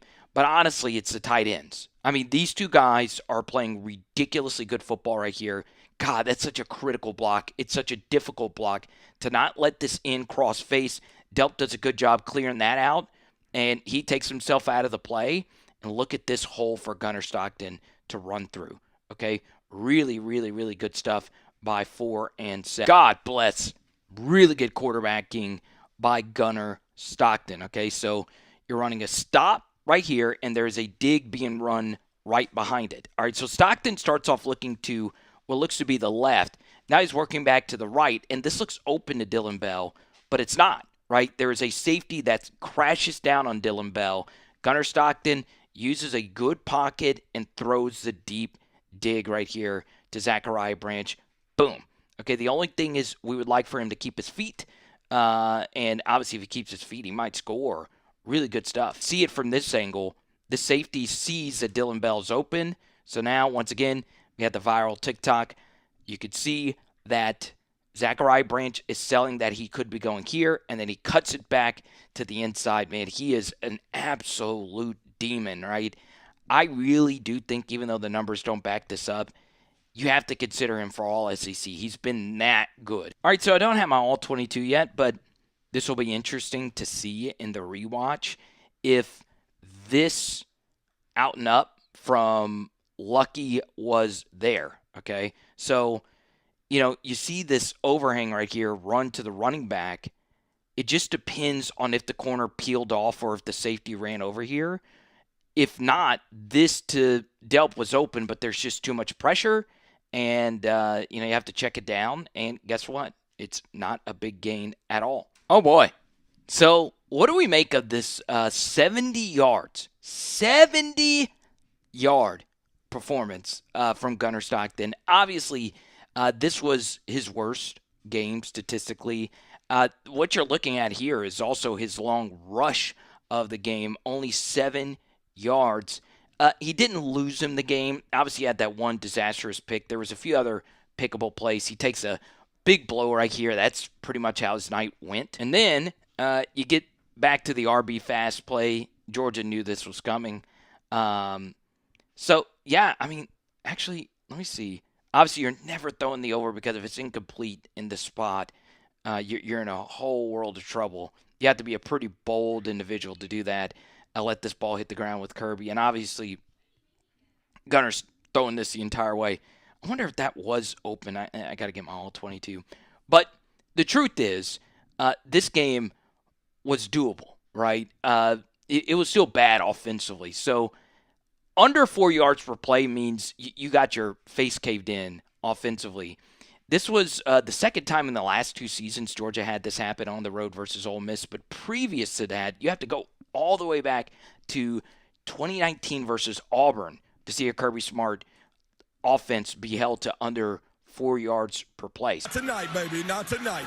It is clear that Kirby Smart is the best coach in the SEC. The truth is, there's no such thing as an SEC Coach of the Year award if it's not awarded to what Smart did this year. Okay, we get a low throw by Zachariah Branch, and I have an insane stat that I want to share from this game at the end of this video, which shows you how freaking good of a coach and a team Georgia has been this year. Man, look at Kirby. Stale, mated face. He has no emotion after this ridiculous block punt. Are you kidding me? Someone tell me who number 83 is in the comment section, because, of course, I'm not going to know off the top of my head. But this was one whale of a block punt. He gets there in plenty of time. He could have made a sandwich, man. He could have drove all the way to freaking Marietta. And, wow, just a huge block punt, and Georgia has good field position. Georgia offense is probably my favorite misdirection offense to watch in all of college football. So we have a heavy set right here. You bring in a backup to the backup tight end, and you have 3 tight ends here to the right side. Heavy fake to the left. Let's pull an extra guard to give an extra hat here to the right side. And look at all this smash mouth push right here. And honestly, if you've been watching our film studies, the stars of this offense has been their tight ends, right? The blocking has just been so good from Lucky, Delp, Riddell, 23, is getting some good push. Man, that is just nasty work, and you're forcing a safety to have to make a difficult tackle versus a powerful runner in Nate Frazier. Then, obviously, you're in a heavier set yet again. You're now at the 1 yard line, and you're expecting this to be just a nice, heavy little run, but what this is zero fakes as if he is the lead blocker, and now he's cutting out to the right side. Once again, this play is so good that Zero can slip to the ground and still be able to get to the outside and score this, right? You could see that Hubbard, who is the contained defender, has his eyes on Nate Frazier. This is really bad from a guy who's arguably been the best big play safety in the SEC, and he just gets beat really badly right there for a touchdown to Broderick Robinson. If you were to define what the Gunner Stockton era has been, it's this play right here. And it's just been what he's been as a QB, right? No big plays, no turnovers either, right? He gets himself in trouble when he's throwing over the middle of the field. This is obviously an easy first down. You can go to here, you can go to here, or you could just run it yourself. And that is what Gunner elects to do, right? If you throw this guy could come in and pick this off. If you throw it in the flats, that's obviously not getting the job done either. Yeah, we can argue that you can make this throw right here, but if they're going to give you that rush lane, 2 hands on the football, let's get north and south, which of course Gunner is really good at doing, and he falls forward for the first down. Yeah, the biggest difference in this game was the run game, right? Alabama, 16 carries for -3 yards, and Georgia, man, they were just a more physical team. We have a counter GY run to the right side. This is actually a really good piece of running right here by Nate. This is honestly boxed in pretty well. There's a guy right here in the hole, and Nate just finds a way past 11 right there, and Freeland does a good job pushing him forward, and he keeps pushing him forward. And this is just Georgia Bulldog football personified right here. These offensive linemen getting their asses up and pushing Nate Frazier just forward, churning out these extra yards, and there you go. You have a first down. We get a Dillon Bell touchdown catch, and for brevity, there was another Gunner Stockton strike to Bell for a first down. And, man, Dillon Bell is just a good crunch time wide receiver. This is really well done from Gunner. He starts off looking to the right, and it looks like Georgia is running a smash variation over here. So you got a 3-over-2. Let's work to the backside, and you have an in-breaker here from Lawson Lucky, and now you're waiting for this next in-breaker for Dillon Bell. God, this is just really, really, really good stuff. You could see the stripe of Gunner Stockton's helmet right here, starting off looking to the right, work back to the left, and the pocket is really good for Georgia. And look at when Gunner is ripping that bad boy. Really good stuff. Boom. Right on the money for 6. And this has been a really good play for Georgia, not just when they actually hand the football to Bell, but just when they fake out of it. In fact, they've been more profitable faking out of handoffs to Bell with jet sweeps pre-snaps. This time they actually do hand it to him, and even with him tripping, because he has a head of steam, he's able to fall forward. All right, 3rd and 6, and I think in this spot, Gunner got a little spooked. This is a very exotic pressure right here from Alabama. So they're crowding the line of scrimmage, and the 2 guys that back out is actually a DT, a linebacker, and a safety. Okay, so this ends up just being a 4-man rush. You want to know why Cash Jones plays? It's because he's able to sort this stuff out, and the Georgia protection figures it out. Okay, so now Stockton, we can get into some footwork here. Obviously, he's backing up. Part of why I think he's backing up like this is because if it was a crowded line of scrimmage, normally you want to back up, and give your guy time to, get open. But right here, his footwork it just looks a little off. You mechanic experts, feel free to correct me on that. And there is a hand right there as well. This is open right here to Zachariah Branch, and it just gets airmailed, right? So there you go. Just a bad miss. And I understand the numbers are just not going to back this up, but it's very important for people that actually vote on this stuff to watch the games themselves, because Zachariah Branch should be first team, or at least second or third team All-SEC. He really, really, really was that good for Georgia. I mean, this is an insane cutback, and then the speed to get vertical break through Hubbard's tackle, and then fall forward for a first down. And this is what a run game can do, right? Once again, Georgia's run game wasn't ridiculously explosive, but when they run it well enough, Gunner's able to pull this, like his numbers out here, and, well, throw the football to Dylan Bell. Obviously, Humphreys, that's a fine block, and now all Bell needs to do is not necessarily make this guy miss, but just with all that space, fall forward and take the yards that are. And this right here is the tackle of the year. I don't think Kirby's going to be happy that Bowens did not get this first down. Both of these teams run this play a lot, which is, you fake the handoff to the running back, and the running back just sprints into the flats. And this is just, honestly, I just don't think of a tackle in the SEC that was better than this year by 8. Holy crap. He's able to, I accidentally fast forwarded. Look at that. You would have thought Bowens was definitely picking up that first down. No horse collar or anything. Good, clean tackle right there. 3rd and 3, and yeah, I don't think Kane Womack's going to like that. It was a free release here to Zachariah Branch in the slot, and it's just pitch and catch first down. Ugh. That's a tough one to take if you're Alabama down 14. And this is just really, really, really good sequencing here from Georgia. So you've been hitting Branch on these quick screens. You have a vertical, and then have Lawson Lucky, who acts like he's blocking, to then wheel up. You can see 11 was trying to tell 5, hey, take Lucky right here. It's too late. All right, and Gunner Stockton sees Lawson Lucky open, and he delivers it right to him. And that's really good ball location right there. Remember, Lucky in the SEC championship game last year had that ridiculous catch versus Texas. My goodness gracious. Somebody hand me the freaking lotion. I am so in love with this play. Good old-fashioned smash mouth tackle football. Okay, once again, Georgia is a misdirection offense that also is a powerful offense. So it helps that you have the best athletes, but it also helps that your better athletes versus Alabama's elite athletes, they're on their heels, right? You've been hitting them. So you've been hitting Dylan Bell. Remember, we showed you a jet sweep a little bit earlier, right?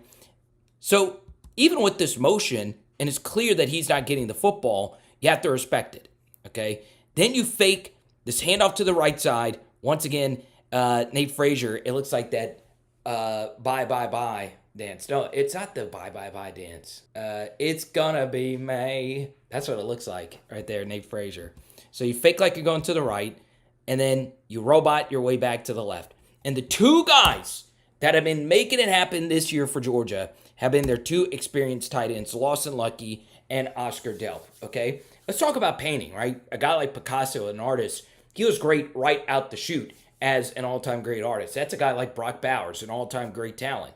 But then you also have painters like Cezanne, who would take hundreds of hours to create his modern works of art.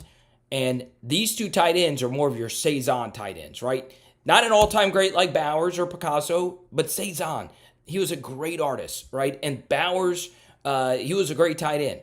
Delp and Lucky took them a little while longer to develop into what they are right now. And look at these blocks. Look at these blocks, folks. And look at this hole. Boom.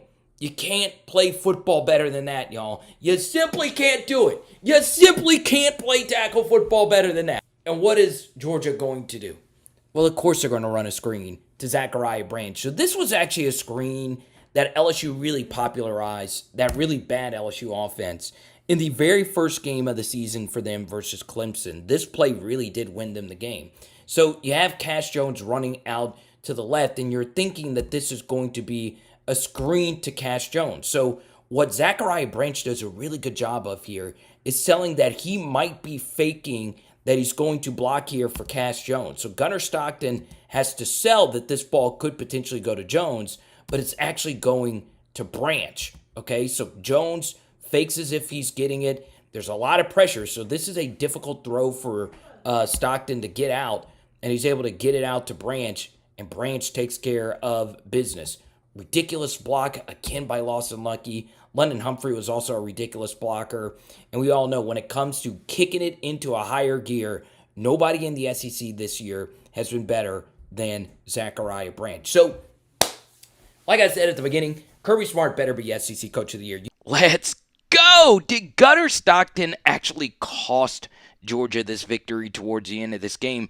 The answer is kinda, sorta, but man, he did play truly amazing in this one. And we start off here on this 3rd and 9, and we're mostly going to focus here on the final drive. And it does look like these are open right here. This is a ball that you do feel this could have been fit in there. It's still kinda dangerous. We can even get into actually throwing this sideline ball with the corner right here kind of stopping in his tracks. Can Gunner actually fit this one in here? Maybe so. Okay, so he decides to take the very conservative check down here to Cass Jones, and it goes for nothing. So we're about to get to a really bad piece of coaching from Georgia, but I do think the worst decision on this drive was Pete Golding burning a timeout here and running a play that Greg McElroy said that they were going to run. Now, if Greg McElroy knows it, guess what? Don't you think Georgia's going to know this? I also know this because Ole Miss made this mistake last year versus LSU. This was actually really creative by Georgia. They actually decide to run the same exact play. So on the last play, you saw that they ran this flood variation to the wide side of the field out of a, basically typical shotgun formation. Now, we get back to this play, and they elect to do it with a tight end attached to it, and they're running basically the same thing, but they're doing it into the boundary. And number 14 was a guy that they kept attacking in man coverage on this final drive. Watch what actually happens here, or Gunner Stockton, this did cost you the game, all right? So he begins with this read here looking to the left. Now, I don't know how this is coached, but if you're looking to the left here, and there's this safety on this side, and there's only one receiver over here to the left side, I have no idea why Gunner would stay this long, you can see the stripe of his helmet, to this side of the formation. That makes no sense, all right? So they have 3 defenders to this side of the hash, and you have basically 4 receivers to this side of the hash, so you know you're going to have better numbers on this side, okay? The pocket is good. Now, it really hadn't been for a good portion of this game, but the pocket is good enough. So Gunner now looks further to the left here to Colby Young. That just doesn't make any sense. Once again, this pocket is still good, all right? If I was Gunner in this spot, I'm probably working the right side, all right, just based on the pre-snap alignments. And if he had any type of rational clue of what was going on to the right side, he would see that on the same type of play, vertical here, sail, flood, whatever you want to call it, secondary route right here, and boom, a decent throw to Zachariah Branch right here is probably scoring or at least getting inside the 10-yard line, all right? And Gunner elects to roll out to the right side. You then get a holding call right here. So instead of this being a potential touchdown, you're now 10 yards to the opposite, and Gunner Stockton basically has to throw this away, and he takes another big hit. Really good call here on 2nd and Smyrna, or this game's in New Orleans. Why don't we go 2nd and Metairie? The Ole Miss Rebels, they were really disheveled on this drive, okay? It looks like they had basically no idea what was happening on this play. So you had the motion out here, this DT's running over here, and they're actually cutting each other off. I'm a little shocked that this didn't go for more, but Ole Miss did a good job mitigating the damage. Oh, that's why it didn't go for more. The center got in the way of Branch right here. Oh, man, because you could see Ole Miss was late getting over to the screen. Branch is able to keep his footing. 3rd and 9, and this is basically what Ole Miss did last year, once again to Garrett Nussmeier. They kept playing 2-man under. This actually turns into cover 1. This safety goes here, and now you have a robber. So they did change the picture up a little bit here, but this defense actually helps what Gunner Stockton wanted to do, which was throw the out and up versus number 14. This is the right option, and he takes, once again, another big shot here. One thing I would say, this was really late right here and a shoulder shove. They're normally pretty protective of quarterbacks, but they do call pass interference here. That would have got you a few extra yards if they would have called the roughing. But there you go. All right, really good call. Really, really, really good call by Bobo on this drive. Okay? And you actually get what you want. They're running a stunt opposite of the same side little wrap play. It's a little zone, same side zone block play to the left. And you could see that Womack here just dominates Freeling. Okay, he's able to get over the top. You still get a good gain here on first down. I give Pete Golding a lot of credit here. Coaching your guys up to play smart football in the red zone. So 14 bites on this fake screen. And Colby Young is for the wide open touchdown here. And you hold him. Okay? You should do it every time. Hold him. If you're in doubt, hold them. If you're in doubt, horse collar him. Do whatever you need to do to make sure you're not actually giving up the touchdown. I just wanted to keep doing Georgia film studies because I've been such a Mike Bobo believer. And I'm about to be very critical of Mike Bobo. But we start off here with a really, really, really good run play. And it's just obviously a same side little QB counter where you're lead blocking with the running back and the guard here. And God bless, this was really well defended by Suntarine Perkins.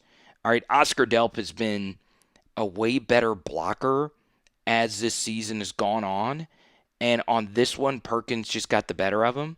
He was able to get to the inside and eventually make this play, but this was a really nice gain. Then we get to the DT here. This is one whale of a play right here by Harrison Nichols.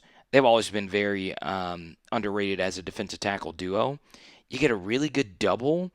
You would have liked this double to seal 51 enough to where he wasn't able to cross face again, and he was able to do just that. And look at him just dive to make sure Stockton's legs got submarine right there. All right, second and goal. This was a weird sequence. Okay, so they decide to bring a DB pressure from the edge right here, and this is a really good defensive call. They had a perfect defensive call for this situation. All right, so you're trying to run zone read. It didn't help that Nate Frazier, who's probably the best at this play on this Georgia team, wasn't available for this final drive. And because you're blitzing this guy off the edge, the in man of the line of scrimmage is able to crash down on the running back the entire way. It also forces Stockton, because there is a fast guy on the edge, to hand this football off. All right, so it's a really good defensive call, and it's made worse by 51 forcing a missed block right there from the left guard, and he's right there to pick up all the scraps. So it's a good play by Suntarine Perkins off the edge, and they're able to get a really huge negative play here to make it third and goal. All right, let's discuss this third and goal play. They should have run the football. I honestly, truly do believe that, okay? What do we know coming out of a timeout? That Ole Miss likes to run rush 3, drop 8 stuff. And they are expecting you're going to pass the football out of this, especially with Cash Jones in the game. One reason I am running the football here is if you think that they're going to run rush 3, drop 8, once again, you don't know what they're going to do. I potentially would have called a timeout here just to see what they would have had defensively out there. I'm not a big fan of burning timeouts just for the sake of not saving the clock, but whatever the case may be, this to me is just not a good play design for what Ole Miss is in right here. I do think running has a lot more equity in this spot, because let's just say you run the football, no matter what, you're either going to score or the clock is going to keep running, right? Which are two things that you want in this situation. Obviously, you prefer you score to take the lead, but let's just say you do run the football or you run a rollout, something you know that has a higher chance of the clock continuing to run. Let's just say you get it down to the 2 or the 1 or even the 3. you can then make the aggressive decision whether or not you want to go for the win with 20 seconds left to go, or you're kicking a field goal to essentially tie the game. Um, but that's not here nor there. I just don't like this play call, though. I really, really, really, really, really don't. I also don't really know what Gunner could have done differently other than just dance around for a longer period of time. Also, something else about this play is if I was in Gunner Stockton's headset in this spot, and once again, this is a lot of stuff I'm talking about, and you're only getting to discuss this over a 30-second timeout. I'm also letting Gunner know that taking a sack here is not the worst, right? Do all your play extension stuff, which was the only reason this Georgia offense was cooking to begin with, because you're still in the field goal kicker's field goal range. And once again, the play is, being decided on the field of play, and you're able to wind the clock down once again to 20 seconds, where Ole Miss really can't do anything with that. Okay? So Gunner decides to throw this football. We can get into not actually throwing this and then working backside. It's a really difficult throw on the dig right there with this guy being right here. So Gunner elects to rip this to Oscar on the back of the end zone, and the ball is just not well thrown at all. Okay, it needs to be thrown high and away towards the I and the S right here, and, well, it's thrown closer to the M, and the DB almost picks it off. It looks like it hits him right in the helmet, and it pops all the way over here. One final thing about this play, could Gunner have actually thrown this football here to Zachariah Branch? Okay, so we get to here. Zachariah Branch is running a pivot route, right? He's been really good on this route all season. The problem is DB, this is 14, who's been getting cooked all game, has just such a massive leverage advantage right here. Okay, he's predicting that this could be a pivot to the inside. Let's see if this was potentially there. No. Okay, that's covered. That is never getting done.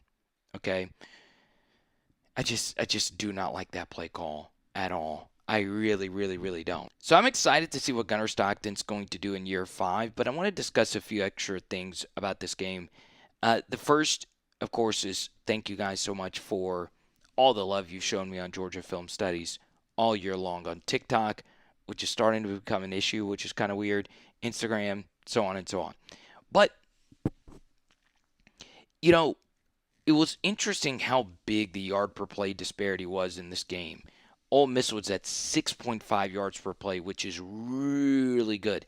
And then Ole Miss held Georgia to 4.9 yards per play. So it's kind of hard to describe how bad the Georgia offense was in this game. Remember, you had fake punts and all kinds of doohickeys to stay in this game. So I did feel while watching this game, even when Georgia was up 21-12 and they had that, fumble recovery, it did feel as if Ole Miss was I'm not going to say the better team, but they were playing better in this game. They were the team that deserved to win it. But the bottom line is, even if Ole Miss was better on this day, it is important to point out that Kirby was nothing short of incredible. I have no idea why he wasn't the coach of the year in the SEC, and they gave it to the same guy they gave it to the year before, which didn't make a whole lot of sense. I think this is one of Kirby's better coaching jobs, but it's the second year in a row your season is ended in New Orleans, Louisiana. Comment below your thoughts on this game, and we'll talk to you soon. It's Power Hour SEC, baby. Boom! Tonight we are doing chicken.